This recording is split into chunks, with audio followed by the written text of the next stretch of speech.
السلام عليكم ورحمة الله تعالى وبركاته. أعوذ بالله من الشيطان الرجيم. بسم الله الرحمن الرحيم وبه نستعين.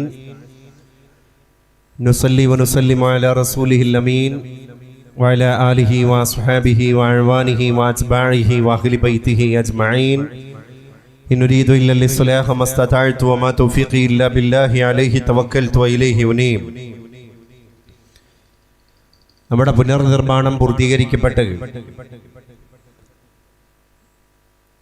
മറ്റന്നാൾ വിശ്വാസി സമൂഹത്തിന് തുറന്നു കൊടുക്കാനിരിക്കുന്ന കുറ്റിക്കാട്ടിൽ ജുമാ മസ്ജിദ്, അതിൻ്റെ ഏറ്റവും മനോഹരവും വിശിഷ്ടവുമായ ധന്യമായ ആധ്യാത്മികതയുടെ സദസ്സിലാണ് നമ്മളെല്ലാവരും സാമോദം ഇവിടെ സംബന്ധിച്ചുകൊണ്ടിരിക്കുന്നത്. ഈ നാടിന് ഇന്ന് ഇതൊരു ഗ്രാമോത്സവമാണ്, ഒരു പെരുന്നാൾ കൂടിയാണ്. സെലിബ്രേഷൻ ഓഫ് സ്പിരിച്വാലിറ്റി, അല്ലെങ്കിൽ ഒരു സ്പിരിച്വൽ ഫെസ്റ്റിവൽ, ഒരു ആത്മീയതയുടെ ഒരു ആനന്ദം ഇവിടെ എവിടെയൊക്കെയോ തുടികൊട്ടുന്നുണ്ട്. അള്ളാഹു നമ്മളിൽ നിന്ന് സ്വീകരിച്ച് അനുഗ്രഹിക്കട്ടെ. ഇങ്ങനെയുള്ള ഒരു വേദിയുടെ അധ്യക്ഷ പദവി അലങ്കരിച്ചു കൊണ്ടിരിക്കുന്ന മഹല്ലിന്റെ സെക്രട്ടറി മൂസ ഹാജി സാഹിബ്, ഇവിടെ സാന്നിധ്യം അറിയിച്ച പ്രിയപ്പെട്ട മഹല്ല് ഖത്തീബ് ഇബ്രാഹിം ഉസ്താദ് അവർകൾ, അതുപോലെ തന്നെ കോഴിക്കോട് ജില്ലാ മദ്രസ മാനേജ്മെന്റിന്റെ വൈസ് പ്രസിഡന്റ് കൂടിയായ ഇ കെ അബ്ദുള്ള ഹാജി സാഹിബ്, നമ്മുടെ മഹല്ലി ജമാഅത്തിന്റെ പ്രിയപ്പെട്ട പ്രസിഡന്റ് അഷ്റഫ് ഹാജി സാഹിബ്, വേദിക്ക് സ്വാഗതം ആശംസിച്ച അഭിവന്ദ്യനായ ഷംസീർ സാഹിബ് തുടങ്ങി ഞാൻ പേര് പരാമർശിച്ചവരും അല്ലാത്തവരുമായ ഇതിന്റെ ഭാരവാഹികൾ, മറ്റുള്ള ഉസ്താദുമാര്, കാരണവന്മാര്, യുവ സുഹൃത്തുക്കളെ, നാട്ടുകാരെ, കൂട്ടണേ, പ്രിയപ്പെട്ട സഹോദരി സഹോദരങ്ങളെ, ജ്യേഷ്ഠാനുജന്മാരെ, ഉമ്മ പെങ്ങന്മാരെ, യുവ സുഹൃത്തുക്കളെ, എൻ്റെ ശബ്ദം ഈ പരിസരങ്ങളിൽ ശ്രവിച്ചുകൊണ്ടിരിക്കുന്ന പ്രിയപ്പെട്ട സഹോദര മതസ്ഥരായ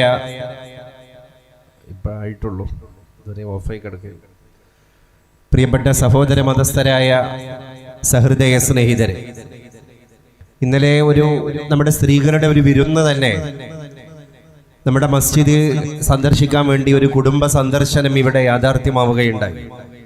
ഒരുപാട് ആളുകൾ കടന്നു വന്നു.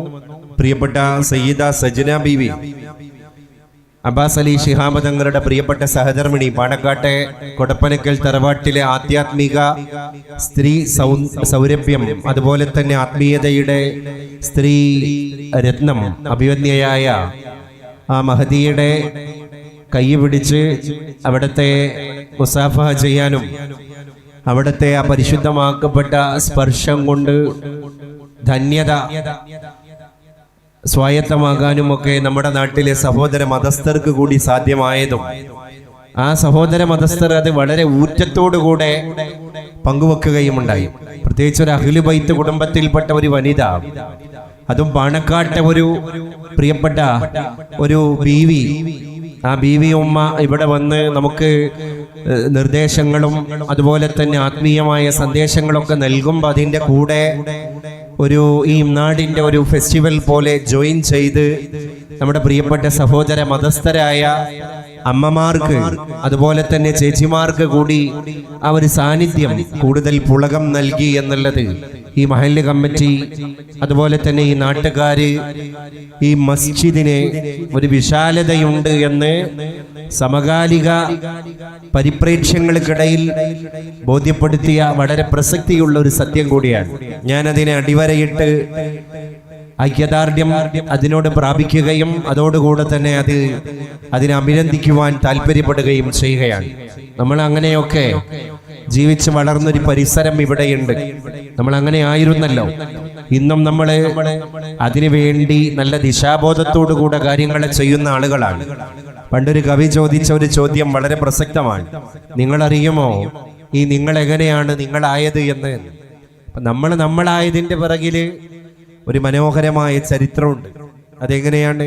കൊണ്ടും കൊടുത്തിട്ടും കണ്ടും കേട്ടും നമുക്കുള്ളത് മറ്റുള്ളവർക്ക് പകുത്തു നൽകിയും ഒക്കെ ജീവിച്ച ഒരു ജീവിതത്തിന്റെ മനോഹരമായ ആ അധ്യായങ്ങളെ കണ്ടിട്ടും കേട്ടിട്ടൊക്കെയാണ് നമ്മുടെ പ്രപിതാക്കന്മാര് ഈ കുറ്റിക്കാട്ടിന്റെ പരിസരത്തിലൂടെ, അതുപോലെ തന്നെ ചെമ്മരത്തൂരിന്റെ ഗ്രാമഗ്രാമാന്തരങ്ങളിലൂടെ ജീവിതത്തിന്റെ കയ്യൊപ്പുകളെ ചാർത്തി കടന്നു വന്നത്.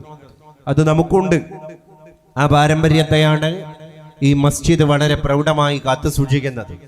ഞാൻ അഷ്റഫ് ഹാജിയും അതുപോലെ തന്നെ ഇബ്രാഹിം ഉസ്താദൊക്കെ അവിടെ വീട്ടിലിരിക്കുന്ന നേരത്ത് അവരായിട്ട് ഈ നാടിന്റെ പശ്ചാത്തലങ്ങളെ അന്വേഷിക്കുകയായിരുന്നു. അപ്പൊ പഴയ കാലത്ത് ചിമ്മിണി എന്ന് പറഞ്ഞാൽ ആ അരണ്ട വെളിച്ചത്തിന്റെ താഴത്താണല്ലോ നമ്മുടെ കുട്ടികൾ ആത്മീയമായ വിദ്യയുടെ മധു നുകരാറുള്ളത്. അത് പള്ളിമേടയിൽ വെച്ചാണ്.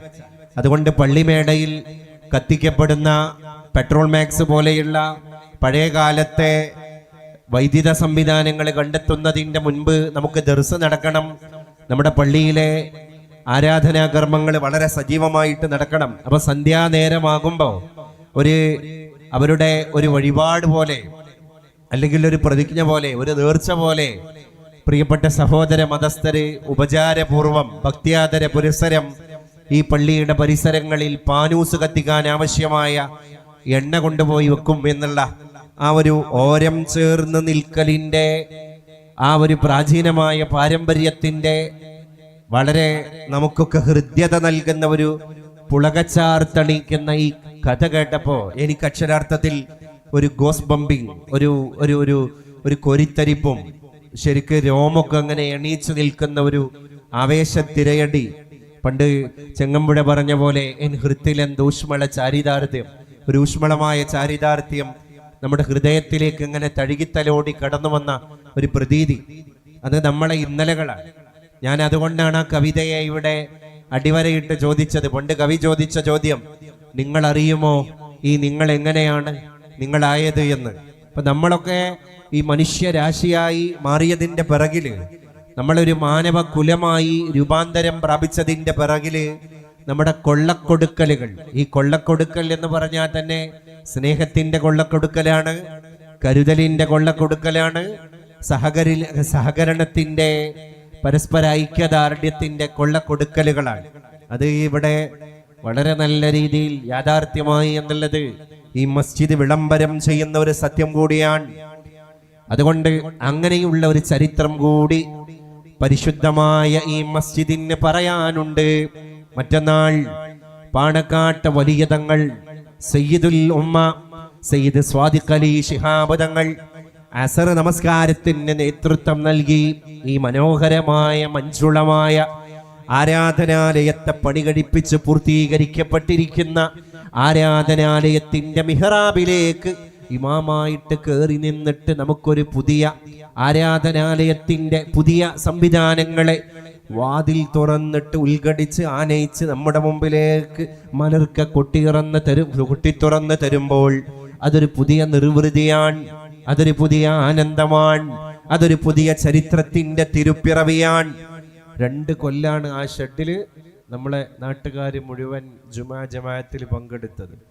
അപ്പം ആ ഷെഡിൽ നിന്ന് ഇനി പുതിയ ഓടും പാവും നെയ്തെടുക്കപ്പെട്ട അണിഞ്ഞൊരുങ്ങി നിൽക്കുന്ന രാജകുമാരിയെ പോലെയുള്ള മസ്ജിദിലേക്ക് അടിവെച്ച് നമ്മൾ കടന്നു പോകുമ്പോൾ ഞാനതാ പറഞ്ഞത്, ഇത് സെലിബ്രേഷൻ ഓഫ് സ്പിരിച്വാലിറ്റി ആണ് എന്ന് പറയാൻ കാരണം അത് നമ്മൾ സെലിബ്രേറ്റ് ചെയ്യണം. ആത്മീയതയുടെ ഒരു ആഘോഷമല്ലേ ഇത്. ബാസ് കുറച്ചിട്ട് പൊള്ളി കൂട്ടിയാൽ മതി. പൊള്ളി ഓക്കെയാണ്, ബാസ് അത്ര വേണ്ട. അപ്പൊ ഇങ്ങനെയുള്ള ആത്മീയ ഉത്കർഷങ്ങളെ നമ്മൾ ചേർത്ത് പിടിക്കുക. അപ്പൊ റമദാന് വരാൻ പോവാൻ, റമദാനിന്റെ മുറ്റത്ത് ഏകദേശം നമ്മൾ എത്തി. കാരണം ആ റജബിന്റെ തിരുപ്പിറവിയോടുകൂടെ തന്നെ റമദാനിന്റെ കുളമ്പടി ശബ്ദം കേട്ടു എന്നാണ് മഹാന്മാര് നമ്മളെ ബോധ്യപ്പെടുത്താറുള്ളത്. അതുകൊണ്ട് റജബിന്റെ ആദ്യ നിലാവ് കണ്ട ആ രാത്രിയിൽ തന്നെ നമ്മൾ ദുആ ചെയ്യുകയാണ്, അല്ലാഹുമ്മ ബാരിക് ലനാ ഫീ റജബിൻ വ ശഅബാൻ. അല്ലാഹുവേ, ഞങ്ങൾ നിലകൊള്ളുന്ന റജബിലും ശഅബാനിലും ഞങ്ങൾക്ക് നീ ഐശ്വര്യം നൽകണേ അല്ലാഹ്. വബല്ലിഗ്നാ ശഹ്റ റമളാൻ. ഞങ്ങൾ പ്രതീക്ഷയോടുകൂടെ കാത്തിരിക്കുന്ന ഞങ്ങളുടെ വിശുദ്ധ വസന്തമാകുന്ന റമളാനിനെ ഞങ്ങളിലേക്ക് എത്തിക്കണേ തമ്പുരാനേ. ഇത് കൂടുതൽ ആനന്ദമാണ്.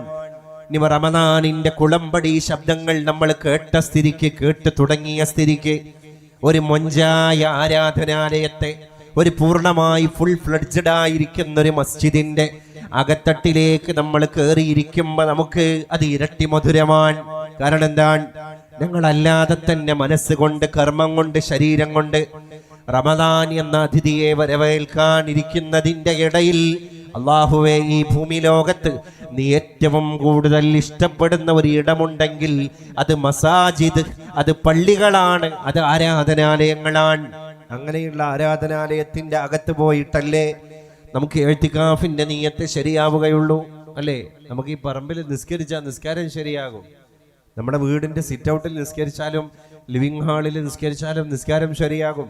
പക്ഷേ നമ്മുടെ വീടിന്റെ ലിവിംഗ് റൂമുകൾ, നമ്മുടെ വീടിന്റെ ഡൈനിങ് ഹാളുകൾ, നമ്മുടെ വീടിന്റെ പ്രൈവറ്റ് സ്യൂട്ട് റൂമുകൾ, അതിൻ്റെ അകത്തൊക്കെ എല്ലാ സംവിധാനങ്ങളും നമുക്ക് ഉണ്ടായേക്കാം. പക്ഷെ അവിടെ നവൈത്തുൽ ഇഅ്തികാഫ എന്ന് പറയാൻ നമുക്ക് ഓപ്ഷൻ ഇല്ല. അതുകൊണ്ട് ഈ പള്ളിയുടെ അകത്തളത്തിൽ മധ്യഭാഗത്ത് ഒരാൾ, സപ്പോസ് നമ്മളൊന്ന് സങ്കല്പിക്കുക, ഒരു മരത്തിന്റെ തൈ നട്ടു, ഒരു വൃക്ഷത്തിന്റെ തൈ നട്ടു, എന്നിട്ട് അതിന്റെ ശിഖരം ഈ കിളിവാതിലിലൂടെ, ഈ മസ്ജിദിന്റെ ജനാലയിലൂടെ അതിൻ്റെ ഒരു കൊമ്പ് ഈ റോട്ടിലേക്ക് ഇങ്ങനെ പ്രവഹിച്ചു എങ്കിൽ ഈ റോട്ടിന്റെ മുകളിൽ വ്യാപരിച്ചു നിൽക്കുന്ന മരക്കൊമ്പിൽ ഇരുന്നിട്ട് ഒരാൾ മസ്ജിദിൽ ഇരിക്കുന്നവനെ പോലെ തന്നെ നവൈത്തുൽ ഇഅ്തികാഫ എന്ന നിയ്യത്ത് വെച്ച് കഴിഞ്ഞാൽ ഫിഖ്ഹിന്റെ പണ്ഡിതന്മാര് പഠിപ്പിക്കുന്നത് പള്ളിയുടെ ഉള്ളിൽ ഇഅ്തികാഫിരിക്കുന്ന ചെറുപ്പക്കാരന്റെ അതേ കൂലി ഈ മരത്തിന്റെ കൊമ്പത്തിരിക്കുന്ന ചെറുപ്പക്കാരനും കിട്ടുന്നതാണ്. അതിന്റെ കാരണം എന്താണ്? ഏതൊരു വൃക്ഷത്തിന്റെ ശിഖരത്തിന്റെ മുകളിലാണ് ഇവൻ ആസനസ്ഥനായത്, ഇവൻ ഇരുന്നത്, ആ വൃക്ഷത്തിന്റെ വേര് ഊന്നിയത് മൗഖൂഫായ മണ്ണിലാണ്, വഖഫ് ചെയ്യപ്പെട്ട ഭൂമിയിലാണ്. അപ്പൊ വഖഫിന്റെ പ്രത്യേകത എന്താ? അപ്പൊ പള്ളിയുടെ പ്രത്യേകത എന്താണ്? അതുകൊണ്ടാണ് പള്ളി, നമുക്ക് പഴയ കാലത്ത് തന്നെ പറയാറുണ്ട്, ഈ പള്ളി പോയി പറഞ്ഞാൽ മതി, അല്ലേ? നമുക്കെല്ലാം പോയി പറയാനുള്ളൊരു ഇടമാണ് പള്ളി എന്നതിൻ്റെ അർത്ഥം. പള്ളി എന്ന് പറഞ്ഞാൽ ഒരു നിസ്കാരം കഴിഞ്ഞ് നമ്മൾ വാതിലടക്കുന്നു, അടുത്ത നിസ്കാരത്തിന് വാതിൽ തുറന്നെടുക്കുന്നു, ഇതിന് മാത്രമുള്ള ഒരു കോൺക്രീറ്റ് കെട്ടിടമല്ല. പിന്നെ മദീനത്തെ പള്ളി ഒരു സംസ്കൃതിയാണ്, വാർന്നു വീഴുന്ന ഒരു സംസ്കാരത്തിന്റെ ഒരു പറുദീസ, അതല്ലേ മദീനത്തെ പള്ളി. അവിടെ ചാരിറ്റി ചർച്ച ചെയ്യപ്പെടുകയാൻ. ഷാമിൽ നിന്ന്, സിറിയയിൽ നിന്ന്, അതുപോലെ തന്നെ മറ്റുള്ള നാടുകളിൽ നിന്ന് അന്തേവാസികളെ പോലെ പരാതിയുടെ പ്രളയമായിട്ട് ആളുകൾ കടന്നു വരികയാണ്. എവിടേക്കാണ് വരുന്നത്? അത് മദീനയുടെ പള്ളിയിലേക്കാണ്, മസ്ജിദിന്റെ ഉള്ളിലേക്കാണ്. അവിടെയുണ്ട് നായകൻ. അതുകൊണ്ട് പരിശുദ്ധ നായകന്റെ എല്ലാ കർമ്മങ്ങളും പള്ളിയുടെ അകത്താണ്. പരിസ്ഥിതി ചർച്ച ചെയ്യപ്പെടുന്നത് പള്ളിയുടെ ഉള്ളിലാണ്. പെയിൻ ആൻഡ് പാലിയേറ്റീവ് പോലെയുള്ള ജീവകാരുണ്യ പ്രവർത്തനത്തിന്റെ സമൃദ്ധമായ മണ്ഡലങ്ങള് ഊഷ്മളമായ രീതിയിൽ ചർച്ച ചെയ്യപ്പെടുന്നത് മസ്ജിദിന്റെ അങ്കത്തട്ടിലാണ്. ഒരു ഹദീസ് മാത്രം മതി മസ്ജിദ് എന്തായിരുന്നു എന്ന് ബോധ്യപ്പെടാൻ. അഖദൽ ഹസനു ബിൻ അലിയൻ തംറതൻ മിൻ തംറി സ്വദഖ. മദീനയിലെ സ്വദഖാന്റെ മുതലുകൾ പാവപ്പെട്ടവർക്ക് വേണ്ടി വിതരണം ചെയ്യാൻ വേണ്ടി കൂട്ടിവെക്കപ്പെട്ടിരിക്കുന്ന സ്വദഖയായിട്ട് നൽകാൻ വേണ്ടി കൂട്ടിവെക്കപ്പെട്ടിരിക്കുന്ന പഴുത്ത് പാകമായ ഈത്തപ്പഴങ്ങൾ, അത് മദീനയുടെ മസ്ജിദുൻ നബവിയുടെ ഒരു മൂലയിൽ ഇങ്ങനെ കൂട്ടിയിടപ്പെടുകയാണ്.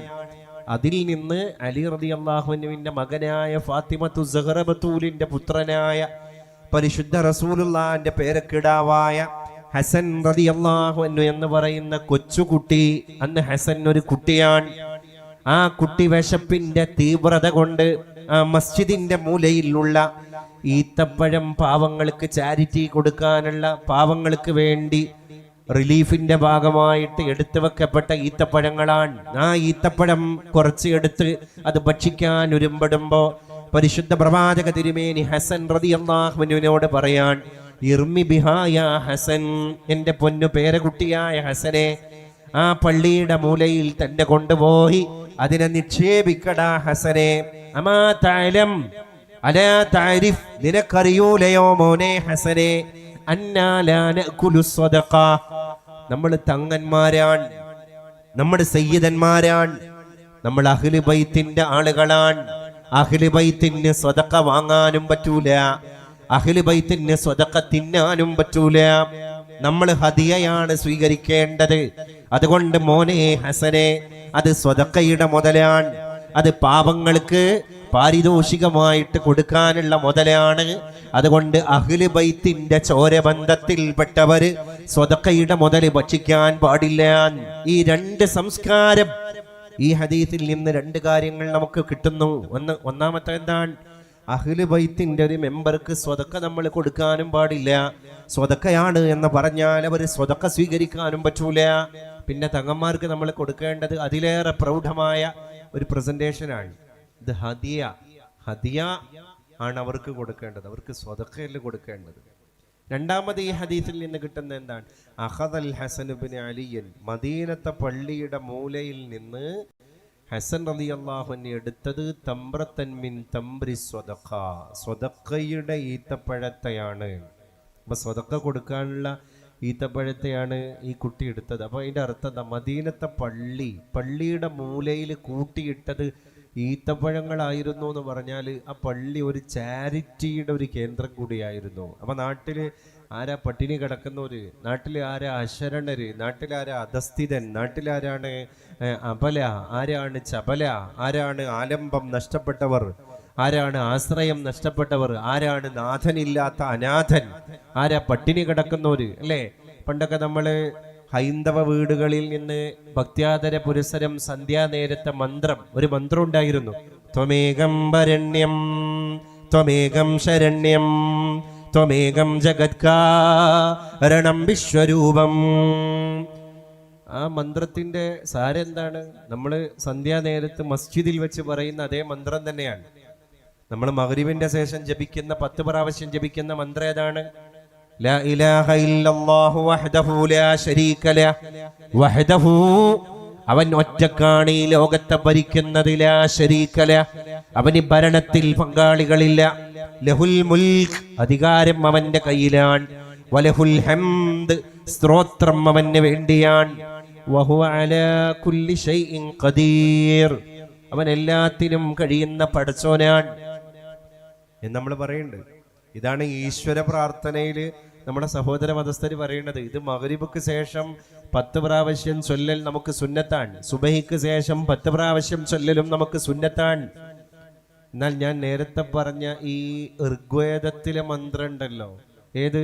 ത്വമേകം വരണ്യം, ഈശ്വര നിന്നെ മാത്രമാണ് ഞങ്ങൾ വരിക്കുന്നത്. ത്വമേകം ശരണ്യം, ഈശ്വര നിന്നോട് മാത്രമാണ് ഞങ്ങൾ ശരണം തേടുന്നത്. ത്വമേകം ജഗത്കാരണം, ഈശ്വര നീ തന്നെയല്ലേ ലോകത്തിന്റെ മൊത്തത്തിലുള്ള കാരണം.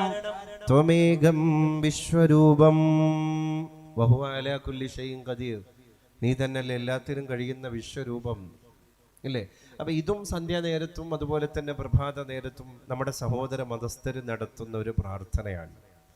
ഈ പ്രാർത്ഥനകൾ 2 ഇടവഴിയിലൂടെ കടന്നു വന്നിട്ട് ഒരു ജംഗ്ഷനിൽ സന്ധിക്കുമ്പോൾ അത് കേൾക്കുന്ന ആളുകൾ പറയാണ്, ഈ പ്രാർത്ഥനകൾക്കൊക്കെ ഒരേ സാരമാണല്ലോ, ഒരേ അർത്ഥമാണല്ലോ, ഒരേ സാരം, ഒരേ അർത്ഥം. അതുകൊണ്ട് മസ്ജിദ് ലോകത്തിൻ്റെ മുമ്പിലേക്ക് പ്രൊവൈഡ് ചെയ്യുന്നൊരു കൾച്ചർ എന്ന് പറയുന്നത് യൂണിറ്റിയുടെ കൾച്ചറാണ്, പരസ്പരമുള്ളൊരു മ്യൂച്വൽ അണ്ടർസ്റ്റാൻഡിങ്ങിൻ്റെ കൾച്ചറാണ്. അതുകൊണ്ടാണല്ലോ ജമാഅത്ത് നിസ്കാരം എന്ന് പറയുന്നിടത്ത് പോലും മനുഷ്യ നീ നിറവും വർണ്ണവും ജാതി ഒന്നും നോക്കരുത്, അതല്ലേ? ഇപ്പൊ പഴയ കാലത്തൊക്കെ ജാതി, വർണ്ണം, വർഗം, ഭിന്ന സ്വരങ്ങള് അല്ലേ, തറവാട് നോക്കിയിട്ട് ആളെ തീരുമാനിക്കുന്ന കാലമായിരുന്നു. ഒന്നും കൂടി ഓപ്പണാക്കാൻ കഴിയോ? തറവാട് നോക്കിയിട്ട് ആളെ തീരുമാനിക്കുന്ന എന്ന് പറഞ്ഞാൽ നീ ആ ജാതി ഞാൻ ഈ ജാതി, അങ്ങനെയൊക്കെ പറയുന്ന ഒരു കാലം ഉണ്ടായിരുന്നു. തൊട്ടുകൂടാത്തവർ, തീണ്ടിക്കൂടാത്തവർ, ദൃഷ്ടിയിൽപ്പെട്ടാലും ദോഷമുള്ളോർ കാണാൻ പറ്റൂലായിരുന്നു. കെട്ടില്ലാത്തോർ തമ്മിലുണ്ണാത്തോരിങ്ങനെ, പരസ്പരം കെട്ടില്ലാത്തോർ തമ്മിലുണ്ണാത്തോർ, ഒന്നിച്ച് ഭക്ഷണം കഴിക്കാൻ പറ്റൂല, ഒന്നിച്ച് ഭക്ഷണം കഴിക്കാൻ പറ്റൂല. ആർക്ക്? മനുഷ്യന്റെ കൂടെ ഭക്ഷണം കഴിക്കാൻ പറ്റൂല എന്ന് പറഞ്ഞാൽ എത്ര വലിയ അരക്ഷിതമായിരിക്കുന്നൊരു അവസ്ഥയാണത് അല്ലേ? അങ്ങനെ ഒട്ടല്ലഹോ ജാതി കോമരങ്ങൾ, ജാതീയത, മനുഷ്യന്റെ ഇടയിലുള്ള വർഗങ്ങള്, വർണ്ണങ്ങള്, ഭിന്ന സ്വരങ്ങള്, അതിങ്ങനെ പല കൈവഴികളിലായി പല വഴികളിലായി ഇങ്ങനെ ചുറ്റിക്കറങ്ങി നിൽക്കുന്നതിന്റെ ഇടയില് നമ്മളൊക്കെ അനുഭവിക്കുന്ന ഒരു ശ്വാസം തിങ്ങലുണ്ടല്ലോ. എവിടെയാണ് പഠിച്ചോനെ എനിക്ക് പിന്നെ സ്വാതന്ത്ര്യം എന്ന് പറയുന്ന സാധനം അല്ലേ? നമ്മളിങ്ങനെ ജീവിക്കുമ്പോൾ ഒരു മനുഷ്യന് അവൻ എന്നെ വേറെ നിൽക്കാണ് കാണുന്നത്, ഞാൻ അധസ്ഥിതനാണ്, അയാളുടെ മുമ്പിൽ ഞാൻ അധസ്ഥിതനാണ്, അയാൾ ഉന്നതനാണ്. അപ്പം അയാൾക്ക് ഞാൻ ഏറ്റവും താഴ്ന്നവനാണ്. അപ്പം ഞാൻ അയാൾക്ക് അശുദ്ധനാണ്. അതുകൊണ്ടാണ് ഈ മേധാവിത്വം, ഈ മേൽക്കോയ്മ സംവിധാനം, ഈ മേലാളം, കീഴാളൻ എന്ന് വിലയിരുത്തപ്പെടുന്ന ഒരു ഭാഷ പള്ളിയുടെ അകത്ത് പാടില്ല എന്നുള്ളതിന് വേണ്ടിയാണ്. അതിൻ്റെ ഒരു കെമിസ്ട്രി നോക്ക് നിങ്ങൾ. സഫ് കെട്ടുമ്പോ ആരാണ് ആദ്യത്തെ സഫിലുള്ളത് എന്ന് ഇസ്ലാമിൽ നിയമല്ല.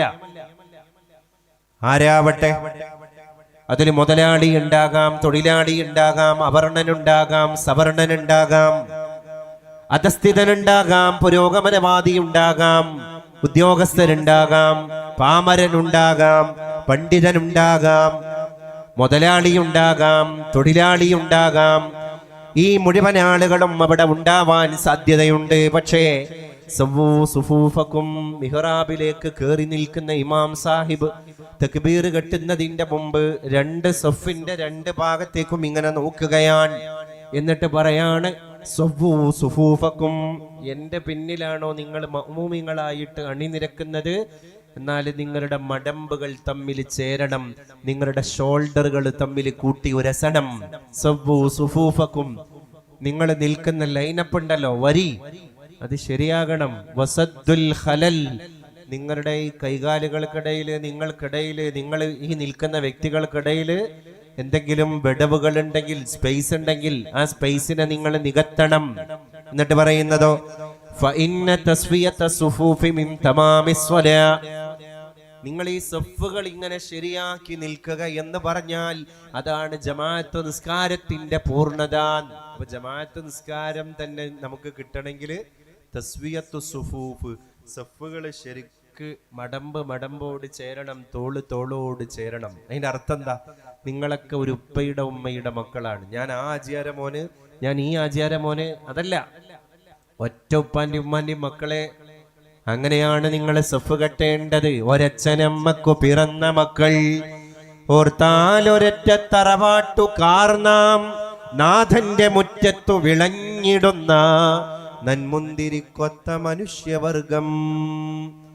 നാഥനായ റബ്ബ് തആലയുടെ വീട്ടുമുറ്റത്ത് തളിർത്ത് പന്തലിച്ചിരിക്കുന്ന നന്മുന്തിരിക്കൊത്ത മനുഷ്യവർഗം. ഒരു മുന്തിരി കുലയിൽ ഉണ്ടായ മുന്തിരി കണ്ണികളെ പോലെ നിങ്ങളിങ്ങനെ തൊട്ടുരമ്മി നിൽക്കേണ്ട ആൾക്കാരാണ്. അപ്പോഴാണ് നിങ്ങൾക്ക് ആ നിസ്കാരത്തിന് സ്വീകാര്യതയുള്ളത് എന്ന് പറയാൻ. നമ്മൾ നോക്കൂ, നമ്മൾ എത്രമേൽ അഖണ്ഡതയുള്ളവരാകണം അല്ലേ? അപ്പം തോളോട് ഇങ്ങനെ ഉരമ്മി നിൽക്കുമ്പം നീ അവൻ ഞാൻ ഇവൻ എന്നൊരു ഭാഷ നമുക്കിടയിൽ, അവാന്തരതയുടെ ഒരു സ്പെല്ലിംഗ് മിസ്റ്റേക്കുള്ള ഒരു ഭാഷ നമുക്കിടയിൽ നിന്ന് രൂപപ്പെടൂല. അപ്പം നമ്മൾ എന്ത് ചെയ്യും? പരസ്പരം ഐക്യബോധത്തോടുകൂടെ വളരെ യുനാനിമസ് ആയ ഒരു ശബ്ദമായിട്ട് നമുക്ക് നിൽക്കാൻ സാധ്യമാകും. അതാണ് മസ്ജിദ് പഠിപ്പിക്കുന്ന ലോക ചരിത്രത്തിലെ ഏറ്റവും പ്രധാനപ്പെട്ട ആദ്യത്തെ സന്ദേശം. അതുകൊണ്ടാണ് കാഷ്യസ് ക്ലേ, അദ്ദേഹം ആരായിരുന്നു? കാഷ്യസ് ക്ലേ അല്ലേ? മുഹമ്മദ് അലി ക്ലേ എന്ന് പറയുന്ന കാഷ്യസ് ഇടിക്കൂട്ടിലെ സിംഹമാണ്. ഇടിക്കൂട്ടിലെ സിംഹം കറുത്ത വർഗക്കാരനാണ്, അമേരിക്കയിലെ കറുത്ത വർഗക്കാരനാണ്. അതേ അമേരിക്കയിലാണ് Martin Luther king, the second Gandhi of the world, ലോകത്തെ രണ്ടാമത്തെ ഗാന്ധിജി എന്ന് വിളിപ്പേര് നൽകപ്പെട്ട Martin Luther king I have A dream, എനിക്കൊരു സ്വപ്നമുണ്ട് എന്ന് പറഞ്ഞ് പ്രസംഗിച്ചത്. എന്തായിരുന്നു അദ്ദേഹത്തിന്റെ സ്വപ്നം? പ്രിയപ്പെട്ട മാർട്ടിൻ ലൂതർ കിങ്ങിനോട് ചോദിക്കുന്നുണ്ട്, dear king, what is your dream? എന്താണ് അങ്ങ് പറഞ്ഞ സ്വപ്നം? അദ്ദേഹം പറഞ്ഞു, 1400 സംവത്സരങ്ങൾക്ക് മുമ്പ് മുഹമ്മദ് മുസ്തഫാന്റെ സല്ലല്ലാഹു അലൈഹി വസല്ലം മദീന മുനവ്വറയുടെ മസ്ജിദുൻ നബവിയില് കറുത്തുപോയ ബിലാൽ ഇബ്നു റബാഹയും വെളുത്തുപോയ സൽമാനുൽ ഫാരിസും ഒറ്റ ജപമാലയിൽ കോർത്തിണക്കപ്പെട്ട മുത്തുമണികളെ പോലെ ഇങ്ങനെ ഒരുമിച്ചിരുന്നു. ആ സംസ്കാരത്തിന് മുഹമ്മദ് മുസ്തഫ സല്ലല്ലാഹു അലൈഹി വസല്ലം തങ്ങൾ വലിയ മേൽക്കോയ്മ കൊടുത്തു. അതുകൊണ്ട് നിറങ്ങൾക്കിടയിൽ വ്യത്യാസങ്ങളില്ല, തറവാടിൻ്റെ ഇടയിൽ വ്യത്യാസങ്ങളില്ല.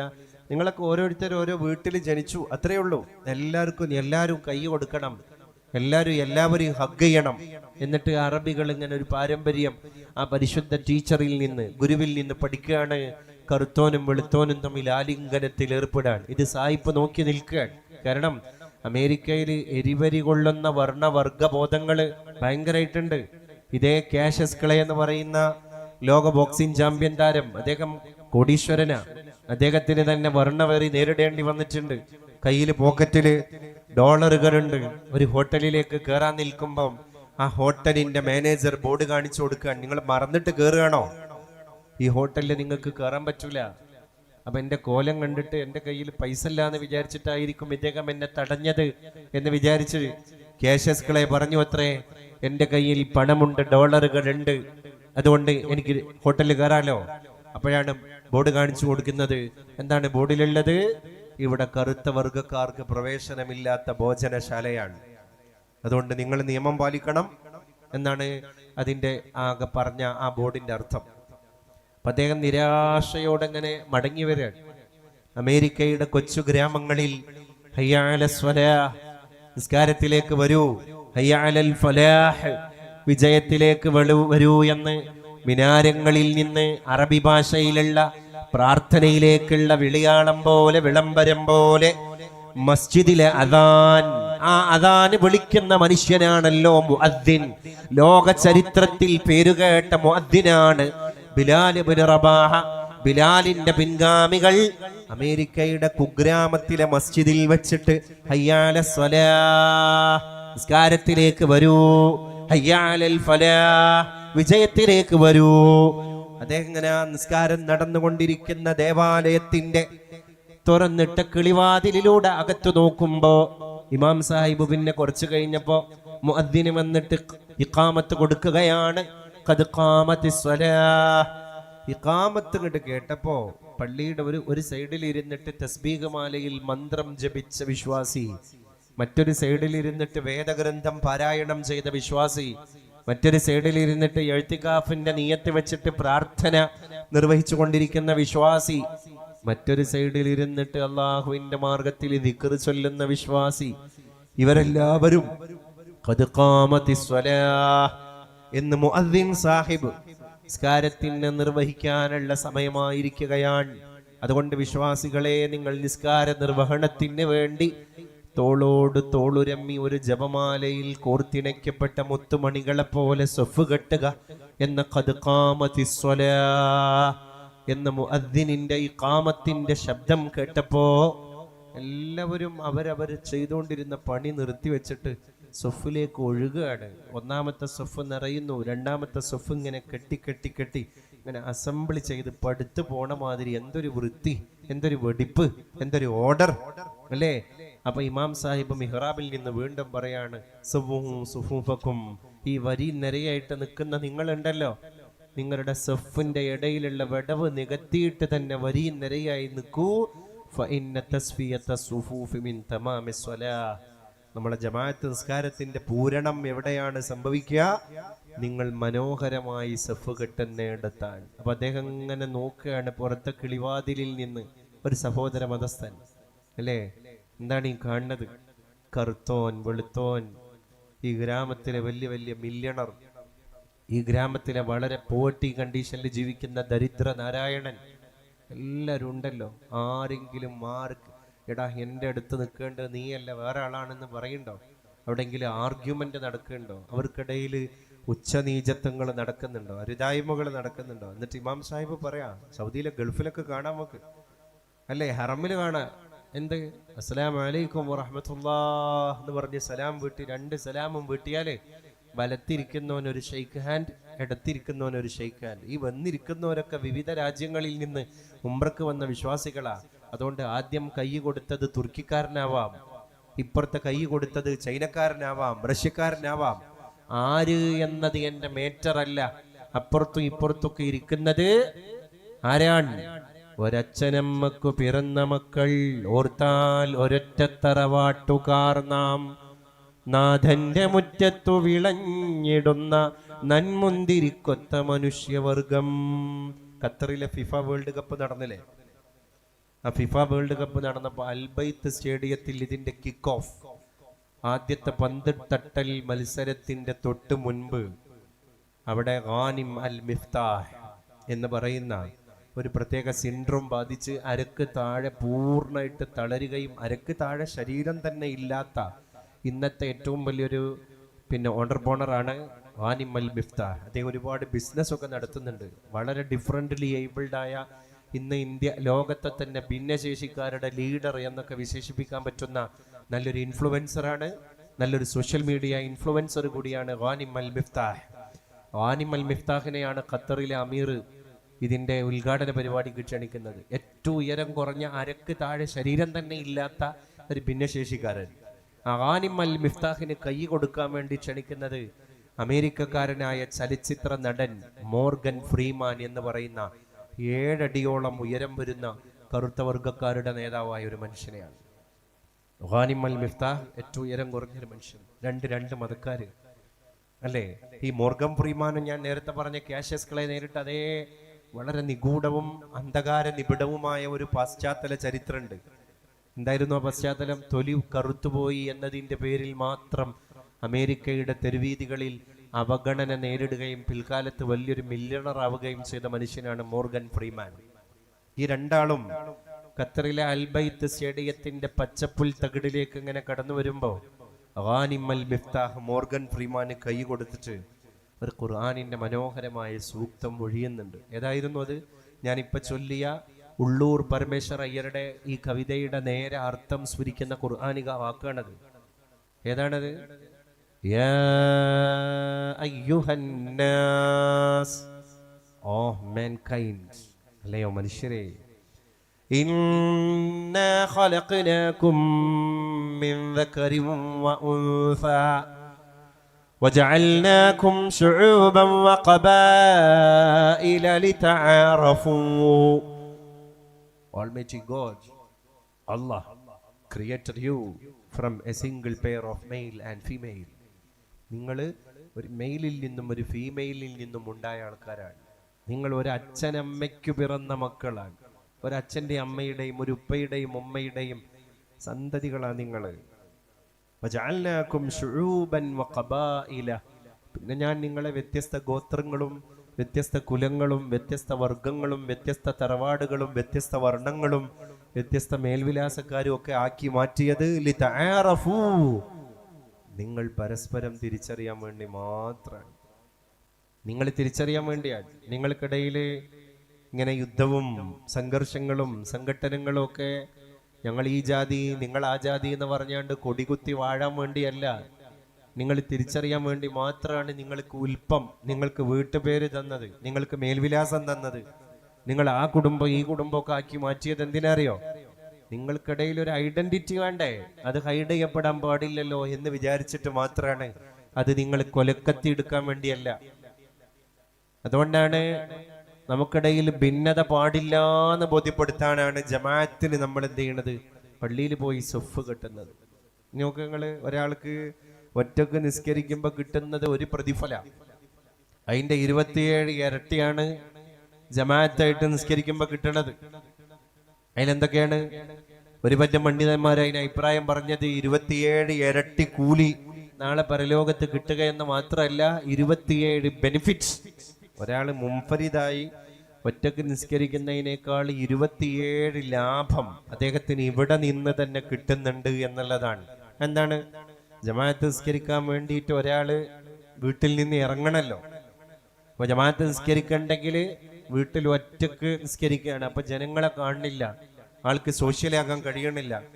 ജമാഅത്ത് നിസ്കരിക്കണം എന്ന നീയത്തിൽ അയാൾ വീട്ടിൽ നിന്ന് ഇറങ്ങുകയാണെങ്കിൽ ജമാഅത്ത് നിസ്കരിക്കണം എന്ന നീയത്താണ് അദ്ദേഹത്തെ പുതിയ ഡ്രസ്സ് ധരിക്കാൻ ചോദിപ്പിച്ച ഘടകം അല്ലേ? ഇപ്പൊ വീട്ടിൽ നിന്ന് ഒരാൾ നിസ്കരിക്കുകയാണെങ്കിൽ ഒരു ശുദ്ധിയുള്ള ഒരു കൈലിമുണ്ട് പോരെ, ഒരു കള്ളിത്തുണി പോരെ. ഒരു പുരുഷനാണെങ്കിൽ കുപ്പായം പോലും ധരിക്കേണ്ട ആവശ്യമില്ല, അല്ലെങ്കിൽ ഒരു ഇന്നർ ബനിയന് പോലും ധരിക്കേണ്ട ആവശ്യമില്ല. അദ്ദേഹത്തിന്റെ മുട്ടുപൊക്കളിന്റെ ഇടയിലുള്ള സ്ഥലം അത് പൂർണ്ണമായിട്ട് കവേർഡ് ആണെങ്കിൽ ഒരു പുരുഷന് അസലായിട്ട് നിസ്കരിക്കാൻ കഴിയും. പക്ഷെ അയാൾ കുറച്ചുകൂടി ബ്യൂട്ടി കോൺഷ്യസ് ആവാണ്, അയാൾ കുറച്ചുകൂടി സോഷ്യൽ കോൺഷ്യസ് ആവാണ്. എപ്പോ ജമാഅത്ത് നിസ്കാരത്തിന് പോവാണ്, അപ്പൊ അയാള് പെർഫ്യൂം, അത്തൂറാത്ത് അല്ലേ, ഫ്രാഗ്രൻസ് ഒക്കെ ഇവിടുത്തെ പഠിച്ചോന് ഇഷ്ടമാണ്. അതുകൊണ്ടാണ് മുടി ചീകണം. നബി തങ്ങൾ പറഞ്ഞില്ലേ എത്രത്തോളം മദീനത്തെ 2 മൈലുകൾക്കപ്പുറത്തുള്ള ജലാശയത്തിൽ പോയിട്ട് മൺപാത്രത്തില് വെള്ളം ശേഖരിക്കും. എന്നിട്ട് പരിശുദ്ധ പ്രവാചക തിരുമേനി അത് കെട്ടിപ്പേറി സ്വന്തം തൻ്റെ കഷ്ടപ്പാടിന്റെ പുറത്ത്, സ്വന്തം ശ്രമത്തിന്റെ പുറത്ത് അത് വീട്ടിലേക്ക് കൊണ്ടുവരും. അതിനൊരു മൂടി വെക്കും. എന്നിട്ട് പട്ടാപ്പകൽ നേരത്തൊക്കെ സൂര്യന്റെ പ്രഭയില് ഈ മൂടി കണ്ടെടുക്കും. എന്നിട്ട് ആ മൺകൂജയിൽ വെള്ളത്തിന്റെ പ്രതിഫലനം ഒരു ദർപ്പണം പോലെ, ഒരു കണ്ണാടി പോലെ തോന്നുമ്പോൾ അതിലേക്ക് ഇങ്ങനെ നോക്കിയിട്ട് നബിതങ്ങൾ മുടി ശരിയാക്കി. അപ്പൊ ബ്യൂട്ടി കോൺഷ്യസ് ആയിരുന്നു നബിതങ്ങൾ. സുർമ ഉപയോഗിച്ചിരുന്നു. നന്നായി മുടി ശരിക്ക് ചീകി വെക്കും. മുടിയെ ഇങ്ങനെ വളരെ അലക്ഷ്യായിട്ട്, അല്ലേ, മുടിയെ ശ്രദ്ധിക്കാതെ. ഇന്നിപ്പോ അങ്ങനെയൊക്കെയാണല്ലോ, ഡ്രസ്സ് ധരിക്കുമ്പോൾ അലക്ഷ്യമായിട്ട് ഡ്രസ്സ് ധരിക്കല്ല, എല്ലാത്തിനും ഒരു ഓർഡർ ഉണ്ട്. ഇപ്പൊ മസ്ജിദ് നമ്മളെ പഠിപ്പിക്കുന്നത് ബ്യൂട്ടി കോൺഷ്യസ് ആകണം എന്നുള്ളതാണ്. കാരണം എന്താണ്? നിങ്ങൾ വെള്ളുള്ളി ഭക്ഷിച്ചിട്ട് പള്ളിക്ക് വരരുത് എന്ന് പറഞ്ഞില്ലേ നബിതങ്ങള്? കാരണം മലായിക്കത്തിന്റെ സങ്കേതമാണ്. ഇവിടെ ആത്മീയതയുടെ പ്രകാശ നിർമ്മിതികളായ മാലാഖമാരുടെ സാന്നിധ്യമുണ്ട് പള്ളിയിൽ. നമ്മൾ പള്ളി പൂട്ടിപ്പോയാലും നമ്മൾ പള്ളി തുറന്നാലും പള്ളിയിൽ മലക്കുകളുടെ സ്വാധീനമുണ്ട്, സാന്നിധ്യമുണ്ട്. അതുകൊണ്ട് നിങ്ങൾ വെള്ളുള്ളി തിന്നിട്ട്, ഉള്ളി തിന്നിട്ട് പള്ളിയിൽ വരരുത്. അല്ലെങ്കിൽ എന്ത് ചെയ്യണം? ദന്തധാവനം നടത്തണം, നന്നായി ക്ലീൻ ചെയ്യണം. എത്ര സ്ഥലത്താ ലൗല അൻ അശുഖ അലാ ഉമ്മത്തി ലഅമർതുഹും ബിസ്സിവാകി ഇൻദ കുല്ലി വുളൂഅ് ഔ ഇൻദ കുല്ലി സ്വലാഹ്. എൻ്റെ ഉമ്മത്തിന് പ്രയാസാകോ, കുറച്ച് ബുദ്ധിമുട്ടാവോ എന്ന് വിചാരിച്ചത് കൊണ്ട് മാത്രമാണ് ഞാൻ ആ പ്രയോഗം സ്കിപ്പ് ചെയ്തത്. ഇല്ലെങ്കിൽ ഞാൻ എന്നോ നിർബന്ധിപ്പിക്കുമായിരുന്നു. എന്ത് നബിയെ? ലഅമർതുഹും ബിസ്സിവാക്, മിസ്വാക്ക് ചെയ്യാൻ. 5 നേരത്തെ ഫർളായ നിസ്കാരത്തെ പോലെ എൻ്റെ ഉമ്മത്തിന് 5 നേരം ഫർളാണ് ദന്തധാവനം, ബ്രഷ് ചെയ്യൽ എന്ന് ഞാൻ പറയായിരുന്നു. നോക്കൂ നിങ്ങൾ, പിൽക്കാലത്ത് ശാസ്ത്രം പോലും അതിനെ വായിക്കുകയുണ്ടായി. അപ്പൊ നമ്മൾ പറ്റുകയാണ്. അതുകൊണ്ടാണ് അറബി ചെക്കന്മാരെ കയ്യിൽ വരെ അറാക്കിന്റെ കഷ്ണം ഉണ്ടാവും, അല്ലേ? നമുക്ക് നിങ്ങൾ ഹെറമിലൊക്കെ നമ്മൾ നിസ്കരിക്കാൻ വേണ്ടി നിൽക്കുകയാണെങ്കിൽ മിക്ക ആളുകളുടെ പോക്കറ്റിൽ ഒരു അറാക്കിന്റെ കഷ്ണം ഉണ്ടാകും. അറാക്ക് എന്ന് പറഞ്ഞാൽ എന്താ? അതൊരു ബ്രഷ, മിസ്വാക്കാൻ.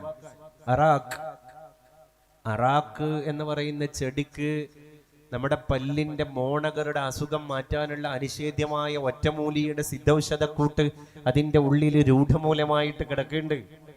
അറാക്ക് ശാസ്ത്രീയമായി പഠനം നടത്തപ്പെട്ട ഒരു വൃക്ഷമാണ്. മരുപ്പറമ്പിൽ നന്നായി വേരൂന്നുന്ന, നന്നായി ചില്ലകളെ പ്രവഹിപ്പിക്കുന്ന ഒരു വൃക്ഷമാണ് അറാക്ക്. അറാക്കിന്റെ ഒരു കഷ്ണം.